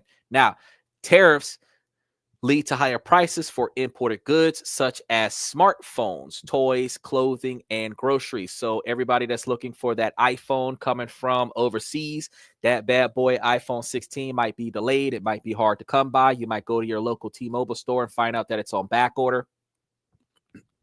We just got to deal with that. Prices is going to be higher. You're going to be renting that bitch on, the chips. Asia does semiconductors. So everything that has a chip in it from China is going to have an increase in price. So the modem, the routers, laptops, cell phones, GPS trackers, all of that stuff that has those semiconductor chips from China or Asia is going to have a massive increase in price overall. But the shipment of the finished product is also going to have an issue. trying to get to the US. Because if it's finished in Asia and shipped to America from Asia, the tariff for it to get here after the taxes on a semiconductor chip is done, there's going to be the tariff on the finished cell phone, computer, or whatever to get here. The delay, I experienced a 7-day delay on items coming in from China, and that's going to delay shipment, which means that it's going to delay accessibility. So when they do a product release, when Samsung and iPhone does their product release, you might have a delay in availability in your local T-Mobile, Verizon, AT&T store, because the product hasn't gotten there yet. So it is the debut of the product, but the product's on back order because they haven't gotten a shipment yet. You can't get mad at the store. Oh, the company said it's going to be released today. I want my phone today. You're going to have to wait until next week or the week after, bit, because I mean, the shit ain't came off the damn boat check. And when it get here, it's going to be like $2,500. You ain't going to have the $2,500. So you're going to give them $800 down and pay $35 a month for the bastard for 18 months, 18 to 24 months, because they don't charge you. They don't do contracts anymore. But even though they don't do contracts anymore, they still are putting you in a semi-contract, because you have to have service with them for 2 years for you to have the equipment payment plan, so that you don't have to pay for everything up front. I buy my shit up front. Fuck them. I ain't paying the payment plan my ass. I'll buy it up front. And because I'm buying it under a business account, it's a business tax write-off. Part of the equipment that was bought within the last 12 months, that is over $200, and then it becomes a tax write-off. So if I can afford to make payments on it, then I can afford to buy it cash up front, because those payments are broken up over the course of 24 months with interest included into the payments. So you're actually paying more than the original price because you're making monthly payments on it. So now that's all right. I'll just go ahead and pay for it cash up front, and then take my device, add it to my account. Because the only thing that'll make me do payments is if they tell me, well, if you give me this much, we'll give you a rebate that'll offset the monthly payment so that you don't have to pay the rest of that money. That I'll accept. But I mean, if you tell me that I am personally paying out of pocket per month for this device, nah, that's all right. How much do I have to pay for to get it cash up front? Because I'm not doing all that. Remember, I told you guys about like overpaying on your phone bill. I had bought a brand new phone on my account because I had extra money on my account because I keep overpaying my phone bill. They bought the phone towards the remaining balance on my account that they owed me. So I got a free phone technically. I didn't have to spend extra money at the store. I called customer care. They shipped the phone to my house. I got the phone. And that makes it cheaper. Xbox and PlayStation are going to be issues. Ford vehicles, because all of their energy efficient technology comes from China. So made in America, but manufactured overseas.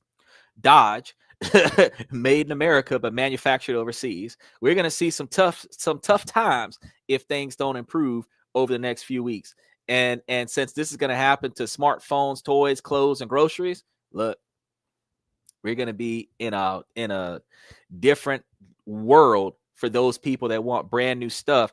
I tell you what, I'm still a big fan of manual shift vehicles. I know folks swear to God that they know how to drive, but they don't know how to drive a standard. I will go and buy me a 1990s model something or other, 1980s model something or other, 2006 something or other that still has a manual transmission in it that might have 40 to 120,000 miles on it, and ride that bastard till the engine blow up. Because I can go and find me another engine out the salvage yard, do an engine swap for $1,500, and ride that bastard for another 900,000 miles until the engine blow up. Be like Al Bundy when he his engine blew out on the car and he had to do the engine replacement. Remember that day when they celebrated the day that the mileage rolled over, because it was 999999999, and then it rolled over to 0.1.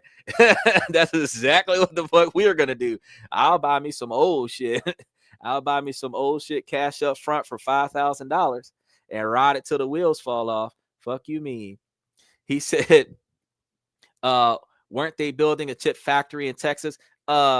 They were building all kind of shit in Texas, but just because they're building it in Texas doesn't mean that they don't get the equipment from China, Japan, Taiwan, Tibet, Taipei, Mexico, Canada. It doesn't mean that they're not getting some of the pieces from somewhere else. Because when we did that whole show and we were talking about Qualcomm's talk with the Snapdragon, which is the software on a chip, when me and Mr. Pibbs was arguing back and forth about the software on a chip, and he kept saying that it was a computer chip, and I kept telling him, no, it is a computer software program that is embedded in a processing chip. It is the software on a chip. That whole debate that we did turned into a running gag. The fact is that the software might be made in America, but the hardware might come from overseas, and the hardware is going to make the chip cost more money. Because the chip costs more money, the device that the chip goes into costs more money. Just because the chip was put together in America doesn't mean that the hardware is not going to come from overseas. And that means that we're going to have to pay extra money for all the shit that we want. So my Samsung S23 Ultra, I can hold on to that bad boy for another 2 to 4 years because I just got it in 2023.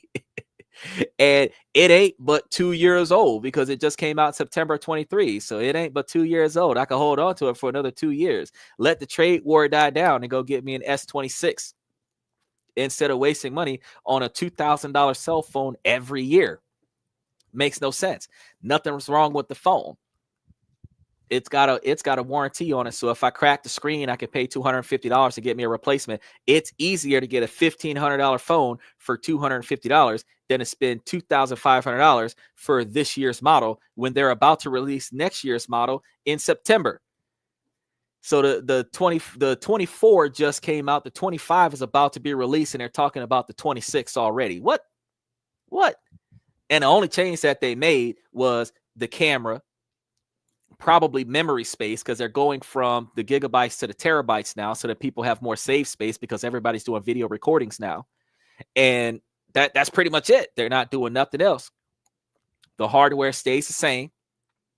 They're not improving the durability of the phone so that the screen doesn't crack as fast. They're not doing nothing other than saying, hey, we put more cameras on that bitch. So it went from having 1 camera to 5 cameras, from 5 cameras to 10 cameras. Now it's got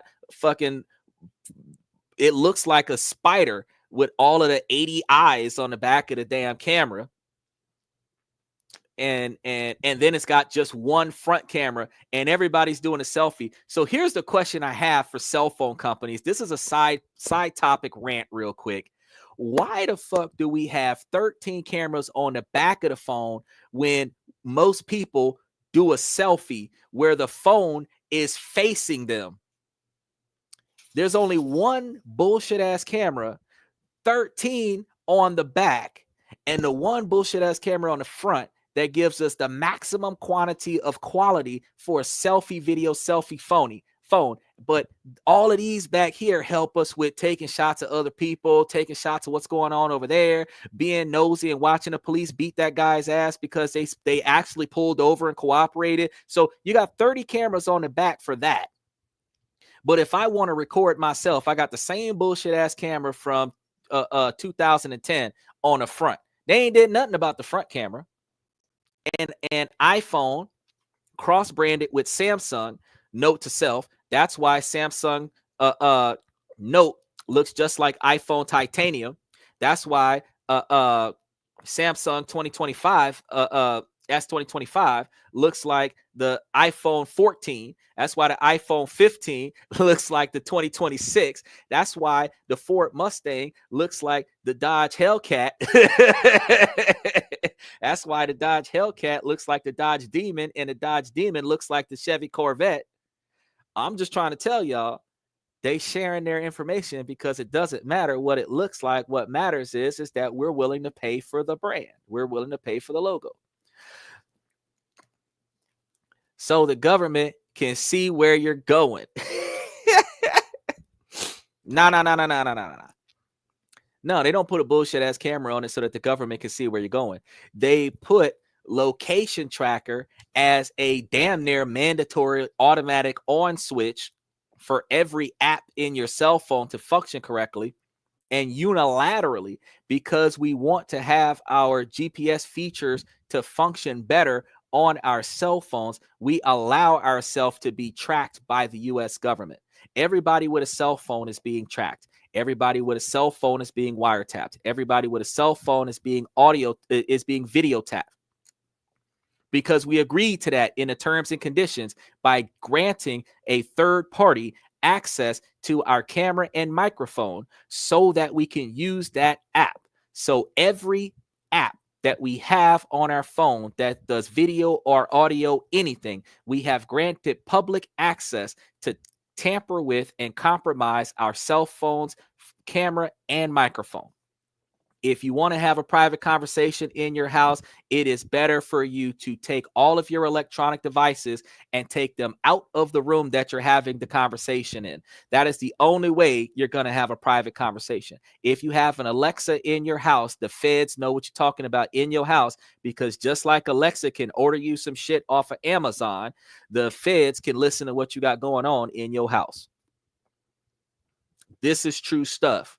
Whether or not you care about it, whether or not you're doing something wrong, does not matter. What matters is that you know that Big Brother know what's going on in your house, because you've got public access authorized devices operating inside your house. You know, I have not agreed to the terms and conditions from Samsung for their privacy contract in 2 years.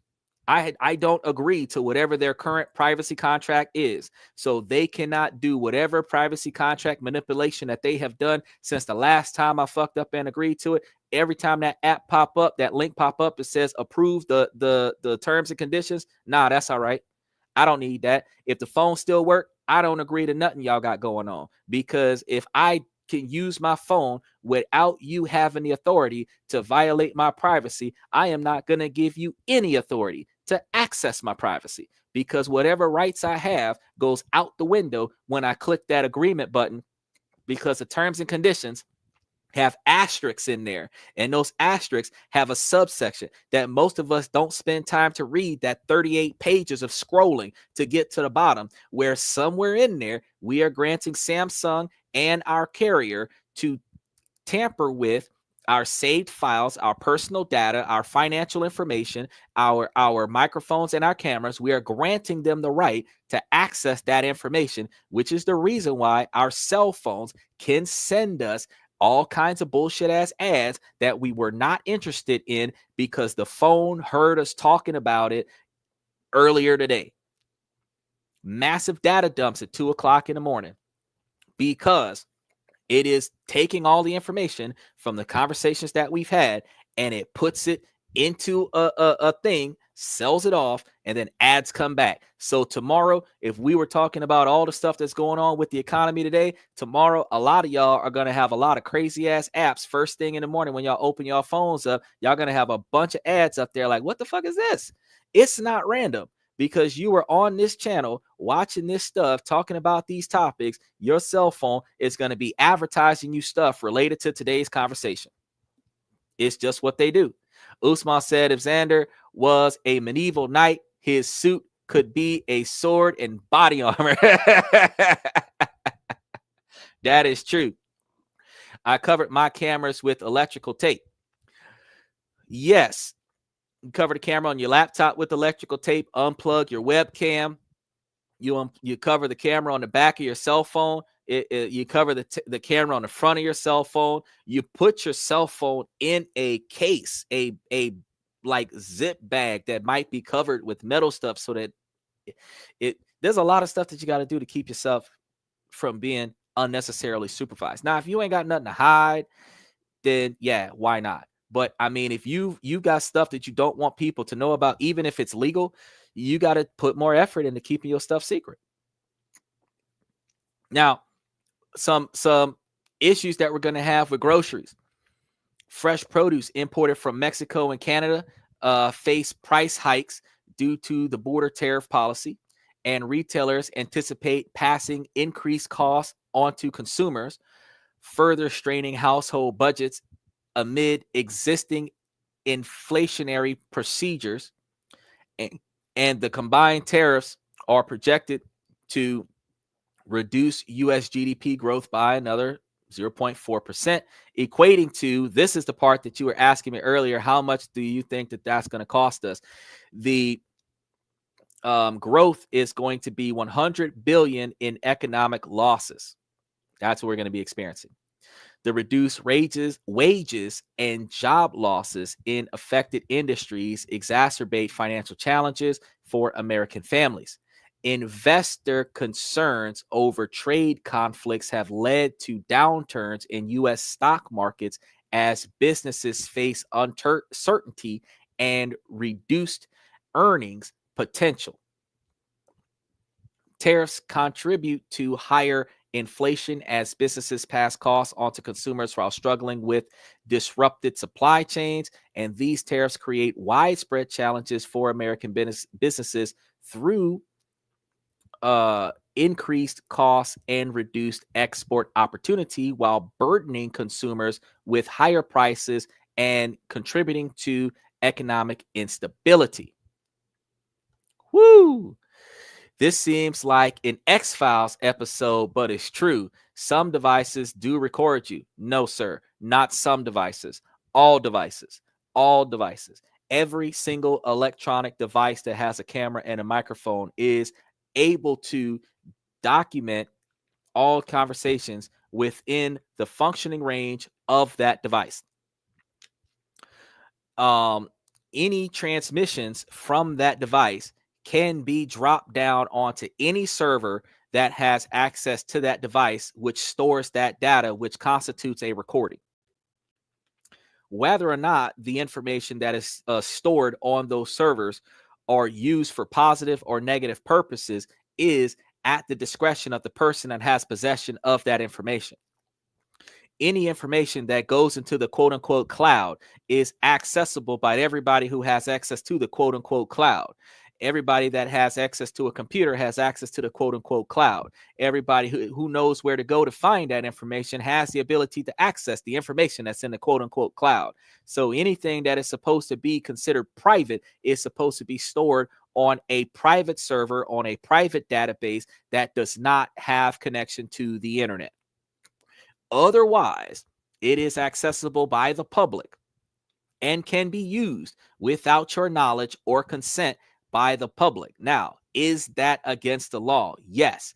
But first, you have to find out that your information is being used unlawfully. Then you have to prove that your information is being used unlawfully. Then you have to afford a lawyer to sue the person, if you can afford a lawyer to sue the person or entity that is misusing your information. And then you have to find the person, because you cannot sue somebody in a court of law without them being properly notified that they are involved in a lawsuit, which means that you have to have documentation from the court server that says, I brought them this civil action. They are aware that they're in litigation, in order for you to take legal action. And if it is an entity that has a brick and mortar scenario where you can then take legal action on a judgment, if they do not contest the civil action, then you can start demanding damages and punitive damages from negative impacts of their ability to access your information. And yes, Z, avocados is one of the ones that we're about to deal with.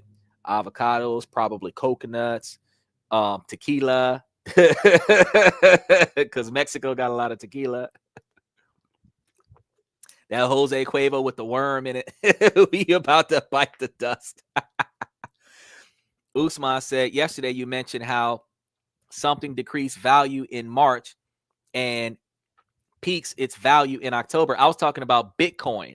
You're asking me, were you referring to stocks or Bitcoin? I was talking about Bitcoin, but the stock market did take a massive plummet because of the tariffs. Today, we're talking about how the stock market is going to shift because of the tariffs in at least 3 different countries. There are changes that are going to be made in April when the reciprocation tariffs are going to match the rest of the countries that have tariffs on America. Those people that are going to retaliate to being taxed by America, that's going to give us even more increases after April 2nd. We're going to talk about what their repercussions will be. And then what we're going to talk about is how that impacts us so that we know how bad finances are going to be in May. The stuff that's happening in March, we're not going to really start seeing the repercussions of it until April and May. And the stuff that happens in May or in April, we're not going to really start seeing the repercussions of that until May and June. The full totality of the tariffs are really going to impact us in July and August. So that's going to be Heineken bottles, period. The cans and the bottles. Some bitch, I forgot about Heineken. The Heineken is going to be tough to get our hands on now. And the Heineken stock is probably going to be readily impacted. But the tariffs right now on the distributors of Heineken to America is impacting the developer of Heineken until they have raised the price where consumers purchasing Heineken, the liquor companies that are purchasing Heineken start paying that offset price. That's going to be a delay. Then like Walmart and all the other places that are buying Heineken, when they start paying an increase to receive Heineken, they're going to start increasing the price of Heineken. That might take 30 to 45 days to happen, 60 days to happen. But when you see Heineken go up $3, then you'll know, shit, them tariffs just hit. It's going to be a delay because the last shipment that everybody bought right before this happened last week, that is what they've got to sell out of. Then next week or the week after, they're going to buy stuff. When they buy stuff, that's when a tariff is going to hit the distributor. Then the next shipment that's bought, that's when the distributor raises the price to offset the tariffs. And that's when the company experiences the problem. And then the next shipment, which is 3 shipments down the line, which is, like I said, 2 or 3 months from now, that's when the price of the product goes up. When Walmart has to pay more money to get it from Mexico, that's when Walmart raises the price. But until Walmart pays more money to get it from Mexico, the price is going to stay the same. So it's a delayed impact. If one could figure out the peak and low value months, then would dollar cost average be an inferior option? Just because I can determine the peak and low values of the season does not necessarily indicate that I can tell exactly how much the value of the stock is going to be. The rise and fall periods of that stock might be consistent. So I might know that the end of quarter 1, beginning of quarter 2 is the lowest of that stock. I might know that the end of quarter 3, beginning of quarter 4 is the peak of that stock. But I do not have enough adequate data to give you the month-to-month fluctuations of that stock. So 2 out of 12 months, I can tell you that there's going to be a massive change in the stock. I can also tell you that in quarter 4, you will see 2 or 3 dips in the stock. I can even tell you approximately which week that those dips will happen in the stock. I can't tell you how low the stock will go. I can't tell you how high the stock will go. I can't tell you if the stock will be $100,000 in April or if the stock will go down to $70,000. But if the stock is at $100,000 in April, there's a likelihood that the stock will make it to $130,000 to $150,000 by October. If it does make it to $130,000 to $150,000 in October, I can guarantee that there will be some dips in November and December, but that does not mean that between the 25th and the 31st of December that there isn't another hike in the stock option for the 1st. So it is still a risk. You just have less risk and less loss. And if you're doing a long-term scenario with trades, you have the ability to offset unexpected scenarios and still be able to benefit from the longevity of your investments. That's where stock investments become like more so not just about the cash, but about the capital that you're going to get off of the cash as things fluctuate. Pat says, I was paranoid a few years ago that my savings were just going to disappear. I withdrew everything and blew it on debauchery. It's disappeared to my foolishness. Well, the fact is, I'll see you tomorrow, Z. I appreciate you coming to the show. The fact is that even if you withdraw it from whatever it is that you thought was going to disappear, instead of you throwing it away, you could have put it somewhere else. Gold and silver is definitely a secured investment. It has a steady incline, even though it is fluctuating. It does have a steady incline over time, but it's not one of those that produces dividends. Instead of taking your money out of a specific investment that you believe was not going to be successful, you could have either held it, or what I would have done, try to invest in something else that was not experiencing the fluctuating dip that you were concerned about at that time. Finding a place to put your money after you take your money out of that potential loss gives your money the ability to still work and have a potential gain. Once you spend the principal, it's gone. You have to re-earn it. But if you invest the principal in something that is going to stay the same or increase, then the likelihood of you continuing to receive dividends from that principal is still beneficial for you. That's one of the reasons why I told you guys about investing in dividend distributing shares, because if you continue to invest in dividend distributing shares, you're going to maintain the ability to gain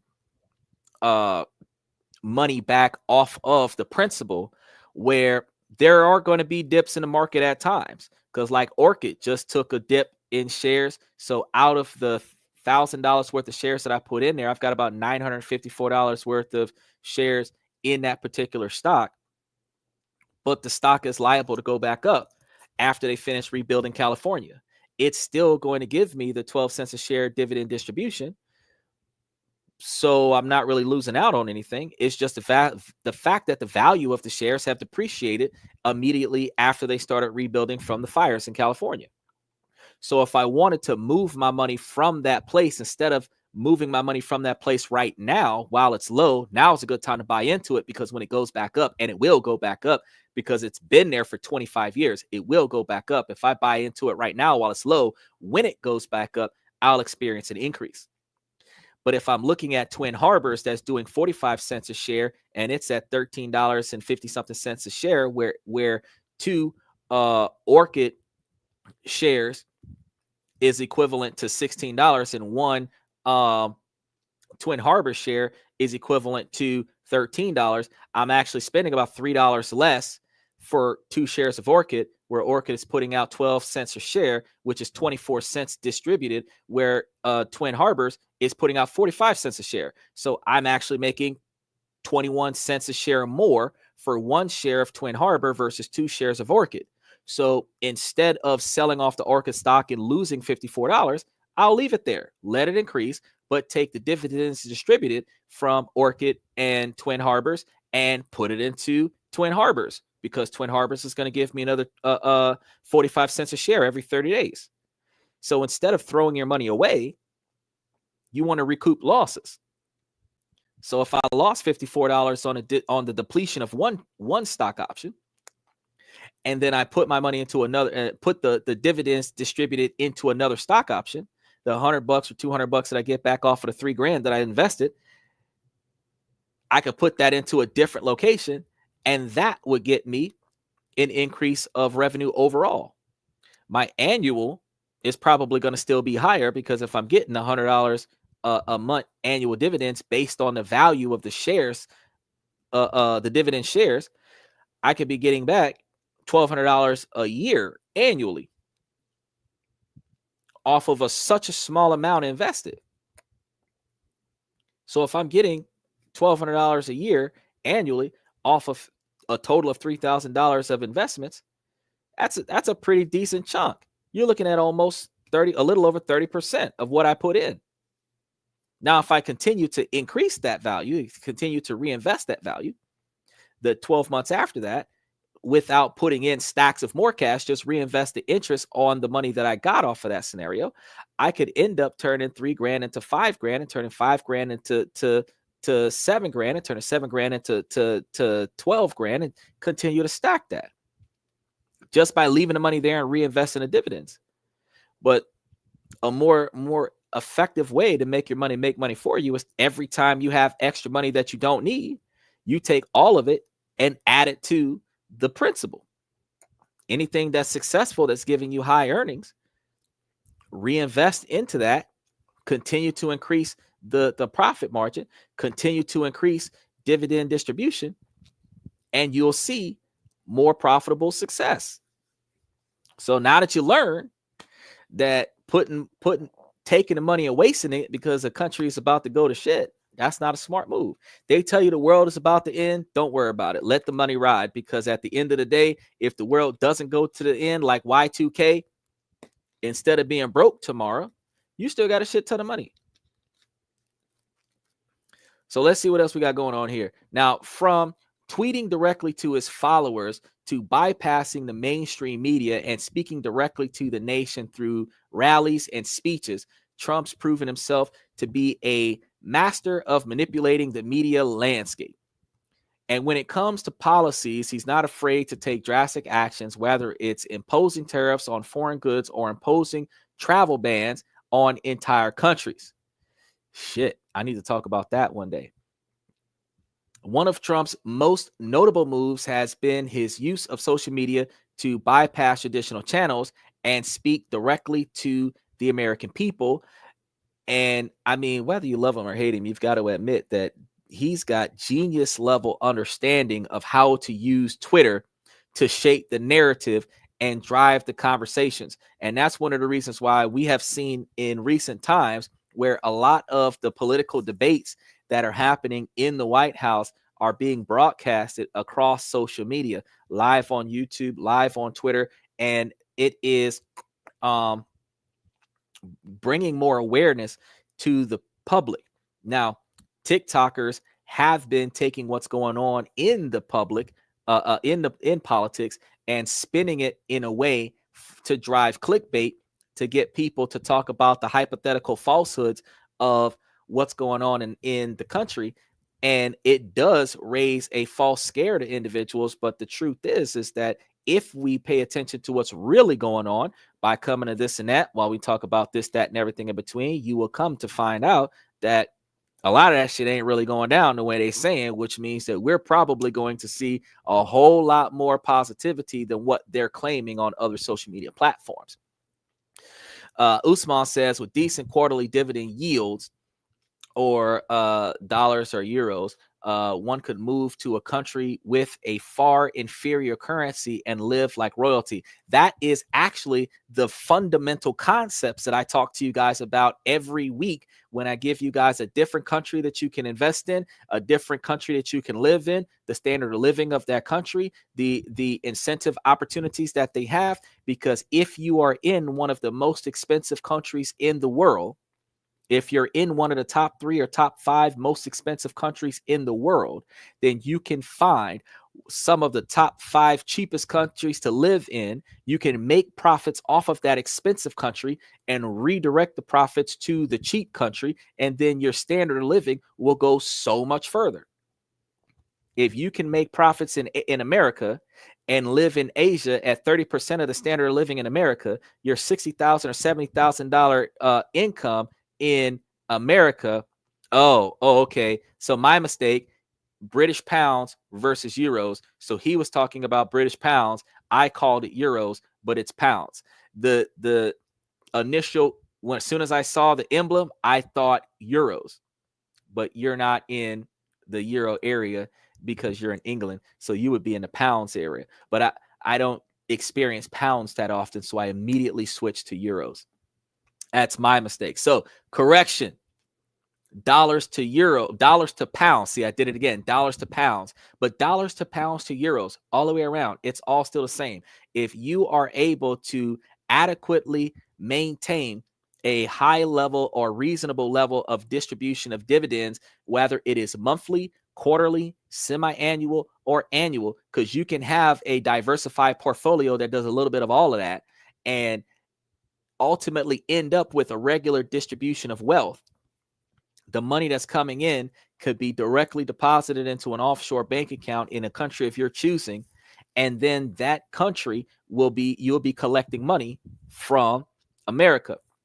You would be able to, or from wherever else that you're getting your money from, you would be able to utilize that capital to give you a better standard of living. So if you're living in America struggling with a $60,000 a year income, you can move to another country where $20,000 a year would give you a upper class standard of living with that $60,000 standard of living, which will give you two options to either have a $25,000 or $30,000 standard of living, which is very wasteful, where you can still reinvest 50% of your income into your stock option and increasing your principal and continuing to increase your wealth, or you can live off of the regular standard of living and take the other 40,000 or 2/3 of your income and reinvest it in so that you don't have so much loss, and you still have the standard of living where you don't need for nothing. A lot of countries have this opportunity where if you gave them a few $100,000, or if you showed them that you had accessibility to a couple $1,000,000 somewhere, that they would give you a passport or a green card or something like that, the same way US will, where you could end up with dual citizenship. Because as far as I have seen, the US does not require you to forfeit your citizenship in America in order to gain citizenship in another country.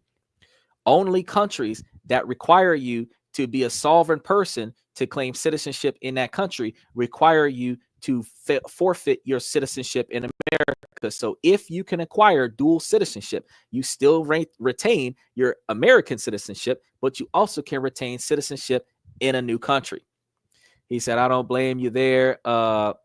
Their shapes are similar. Yeah, they definitely are. He said, you don't have to limit yourself to third world countries too. If someone has enough money saved, they could, for example, buy Portuguese citizenship and live off the dividends there.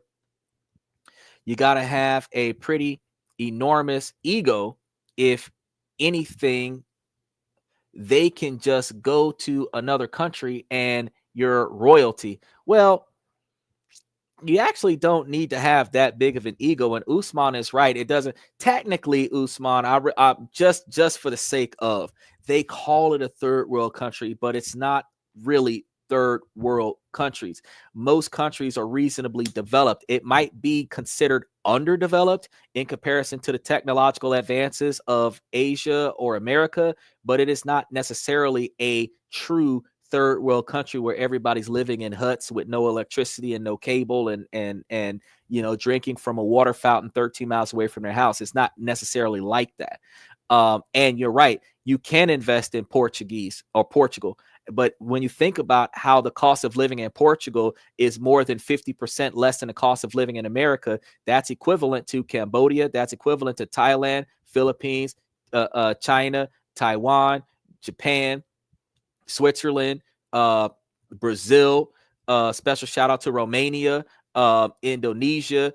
We did Nepal not too long ago. So it doesn't matter what country you're going to. The fact is that if the currency difference in America is that much different from the currency value of another country, $1,000 in America might be $1 million in another country. And when that happens, it doesn't matter what country that is. If you go to that country with $100,000, you got a few $100 million in their currency. And if their standard of living is a few $1,000s in their currency, and you got a few $100,000 or a few $1 million in their currency, you're able to live the high life over there, no matter where you go. Cody says, so it's cheaper to live there. Yeah, but it's also harder to make money there, probably plus more dangerous. Now, I am going to say that there are situations where the danger might be a little bit more catastrophic in certain countries, but those countries that have increased danger allow you to bring your firearm from the U.S. Those countries that aren't that dangerous, but they do have a reasonable quantity of crime, not nearly as much as the violent crimes in America, though.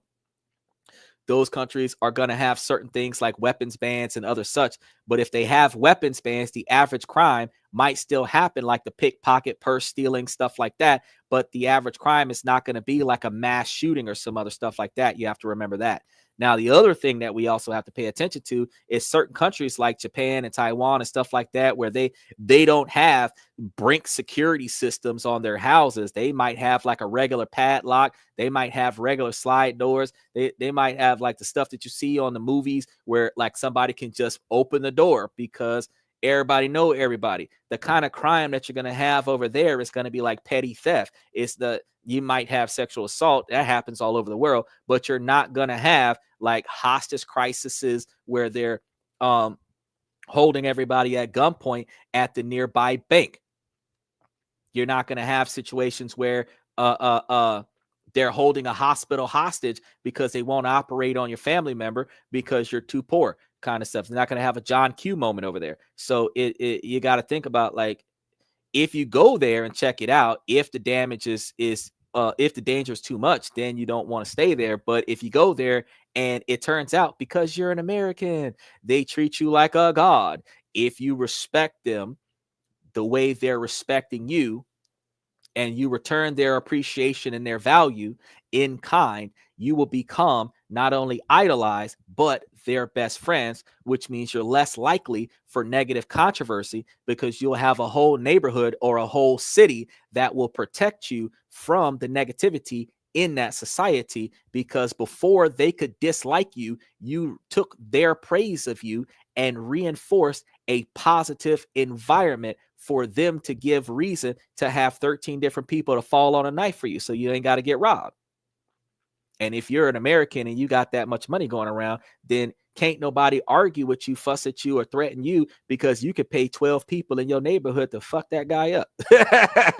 Now, Outsmart said, I agree, Xander. Thanks to globalization, a lot of countries have had the opportunity to develop. Thanks to Oprah Winfrey taking her raggedy behind out there, developing other countries, talking about I'm doing it for the people, so that she could give everybody a bunch of cars so that she could stop paying taxes on all the money she was making. That's another reason why globalization happened. For 25 cents a day, you could feed this Ethiopian child for 30 days. No, that's a damn lie. 25 cents a day, even back in the 90s, was like 13 grains of rice. That child was hungry because for 25 cents a day, you was paying the cameraman to hold the camera while the person was holding a child on that commercial. They just be tripping. I'm gonna tell y'all the truth now. They're gonna say, nah, that's not what's going on. Cody said, I'll be in the middle of Haiti. I don't know about Haiti. The women there are Americanized. On the chair with 4 people holding me up, carrying me around the island because I brought $1,000. That's a good way to think. But if you really want to be worshipped, you want to go take your behind over there to Asia, because you can have probably twice as many women in Asia worshiping the ground you walk on for that same $1,000. And again, if you go to the Philippines or Thailand, you might have, because for $2 they love you a long time. So if you got $1,000, that's 500 women. Okay, in the Philippines. I'm just trying to tell you now. I told you $500 is for a whole month. You talking about $1,000 to be carried down the street. I'm talking about shit. If you put up $1,000, you might get like 20 of them to do whatever you need them to do for the rest of the year, depending on which country you go to. Cody said, then when you run out of money, you turned into soup. Well, see, that's why we're not going out there. The fact is, if your money is making money for you, you should make more money than you spend.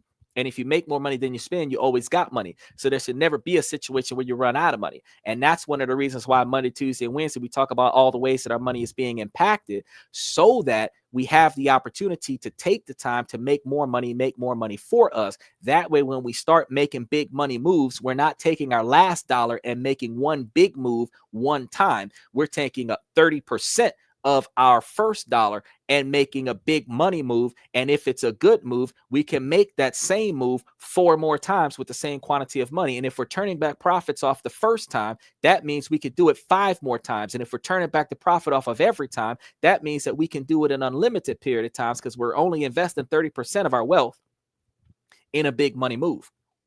And if we're getting back profits off of that, then the next time that we invest 30% of our wealth, it's going to be capitalized by the dividends received from the first investment.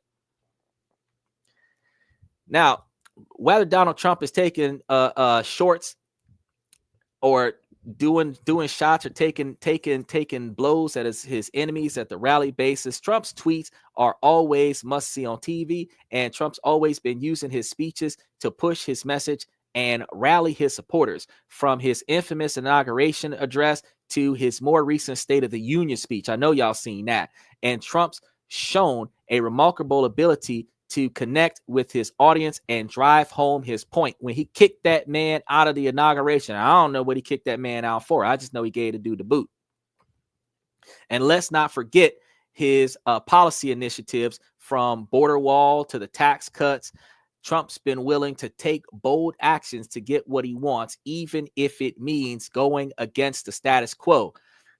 He ain't doing away with daylight savings time, though, because half of us want it and half of us don't. And he doesn't want to lose 50% of his votership because half of the country don't mind daylight savings time. So he's going to keep his 75% of voters, because if he does nothing, he will be less impacted by doing nothing than what he would be impacted by doing something for half of the country. The same way Camilla had made that bad move by being pro-abortion, taking away rights from fathers.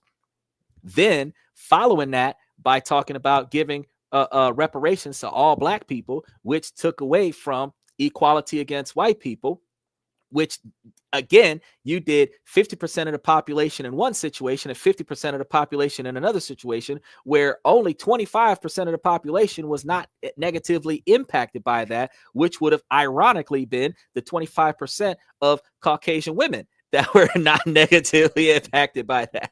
Well, actually, no. Yeah. No, because if you got the reparations, it would have been the 25% of African-American women that would not have been impacted negatively by that, because the Caucasian women would have been mad because they're not getting reparations. The Caucasian men would have been mad because they don't have rights to their children. So only the African-American women would have been satisfied because they would have been getting $1 million and they can abort all their children from poor decision-making skills. So you lost 75% of your voters' rights. And isn't that the group of people that voted for Donald Trump? Almost 70% of the people. This is why he's not going to do away with daylight savings time. So we just got to deal with this shit. Even though they passed a bill to drop it, I think back in 2015, fact is that we still got to deal with it. Now, perhaps Trump's most pivotal movement came when he delivered a defiant speech at the United Nations General Assembly, where he laid out his vision for America's role in the world and warned of the dangers of globalism.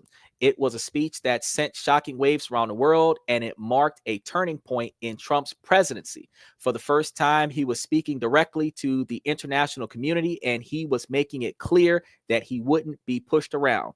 Trump's speech at the Union was more than just a piece of rhetoric. It was a declaration of war against his enemies, both foreign and domestic. He was drawing a line in the sand, and he was warning anyone who dares to cross it that they'd be facing the full force of his wrath. It was a moment that showed Trump at his most defiant and his most determined, and it marked a turning point in his presidency. So, as we wrap things up today, oh, hold on. I see another comment here. He says, which sociopath wants to keep daylight savings time? I don't know. Mr. Trump, another sociopath. No, he's only doing it for the money.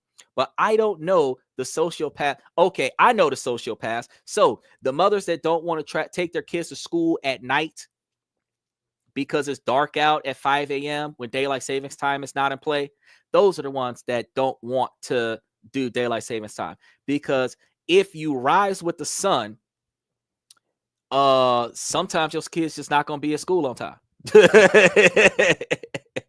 Plain and simple. But if you got to get up and get your kids to school for 6:30 and the sun don't rise until 7:30, then god dang it, you're riding in the darkness. So I don't know why they being assholes. I operate at night. I don't give a fuck. It's dark. I get up at sunset most of the time anyway. I got a lot of my customers at 2, 3 o'clock in the afternoon, midday. But if I'm off, I get up at sunset. So I don't really care what's going on with daylight savings time. I just know that the hour shift pisses me off because now I got to adjust to that. But as I wrap things up, what does all this mean? In the end, Trump's strategy is all about one thing: winning. He's not interested in playing by the rules or following conventions. He's interested in getting the job done no matter what it takes. And if that means taking drastic actions or pushing the boundaries of what's considered acceptable, then so be it.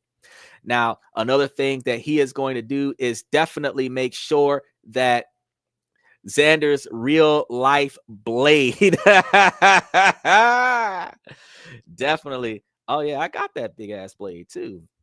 Xander is the real life blade. That is definitely true. Now, I appreciate you guys coming to the show. If you've got thoughts on Trump's strategy and what that means for the future of America's politics, be sure to leave them in the comments below. And if you want to see more videos like this, be sure to like and subscribe. Share this with the people that you know, and then check out some of the other content that we have on politics, strategies, and controversies.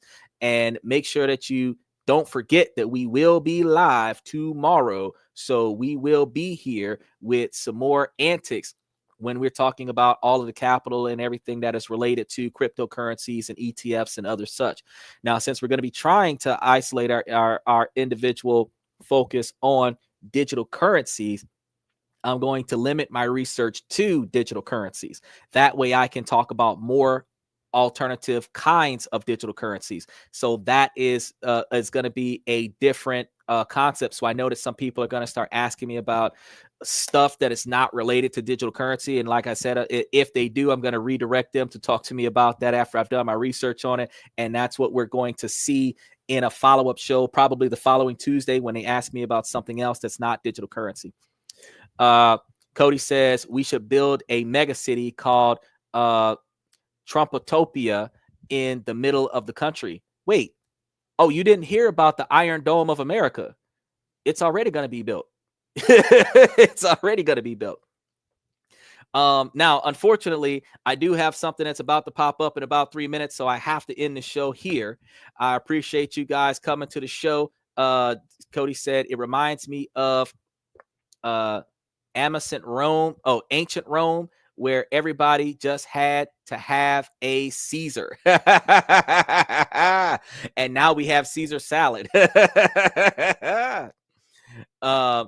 Until next time, Usman, until next time, Cody, ladies, as long as the situation doesn't make sense, I'm going to keep asking you ladies to make it make sense. So please, ladies, make it make sense. Cody says, like we're giving away our own individuality, putting our faith not in ourselves enough. We don't put our faith in ourselves. We don't put our faith in the people that will do things positively for us, but we definitely put our responsibilities on other people, and we blame other entities that ultimately have no decision-making process in our immediate success for the fact that we're not successful. And we're going to be talking about a little bit more of that later on this week as well. So I'm going to key that note right there, and that's probably going to be a Thursday or Friday topic.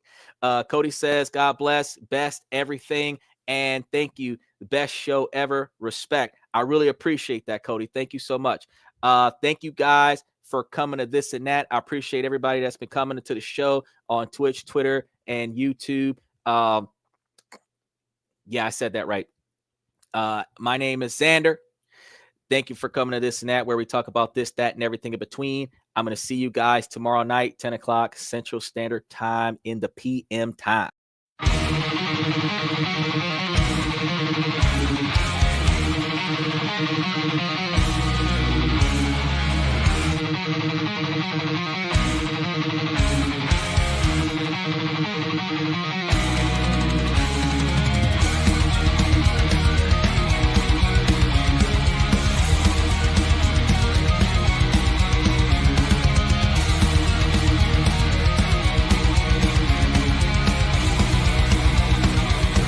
Higher ground!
That's my personal command.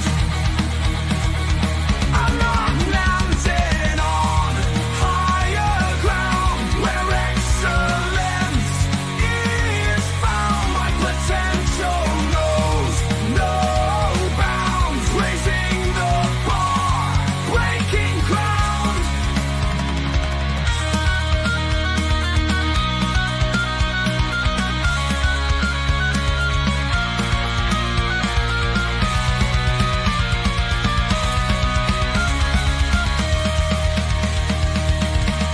I'm not just living, I'm manifesting my vision, cutting through limitations with surgical precision.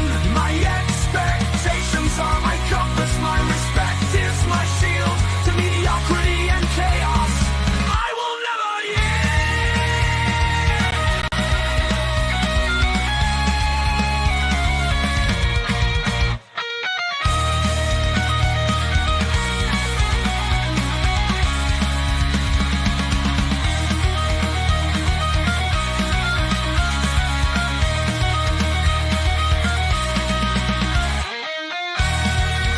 I'm not just living, I'm manifesting my vision, cutting through limitations with surgical precision. My expectations are my compass, my respect is my shield to mediocrity and chaos.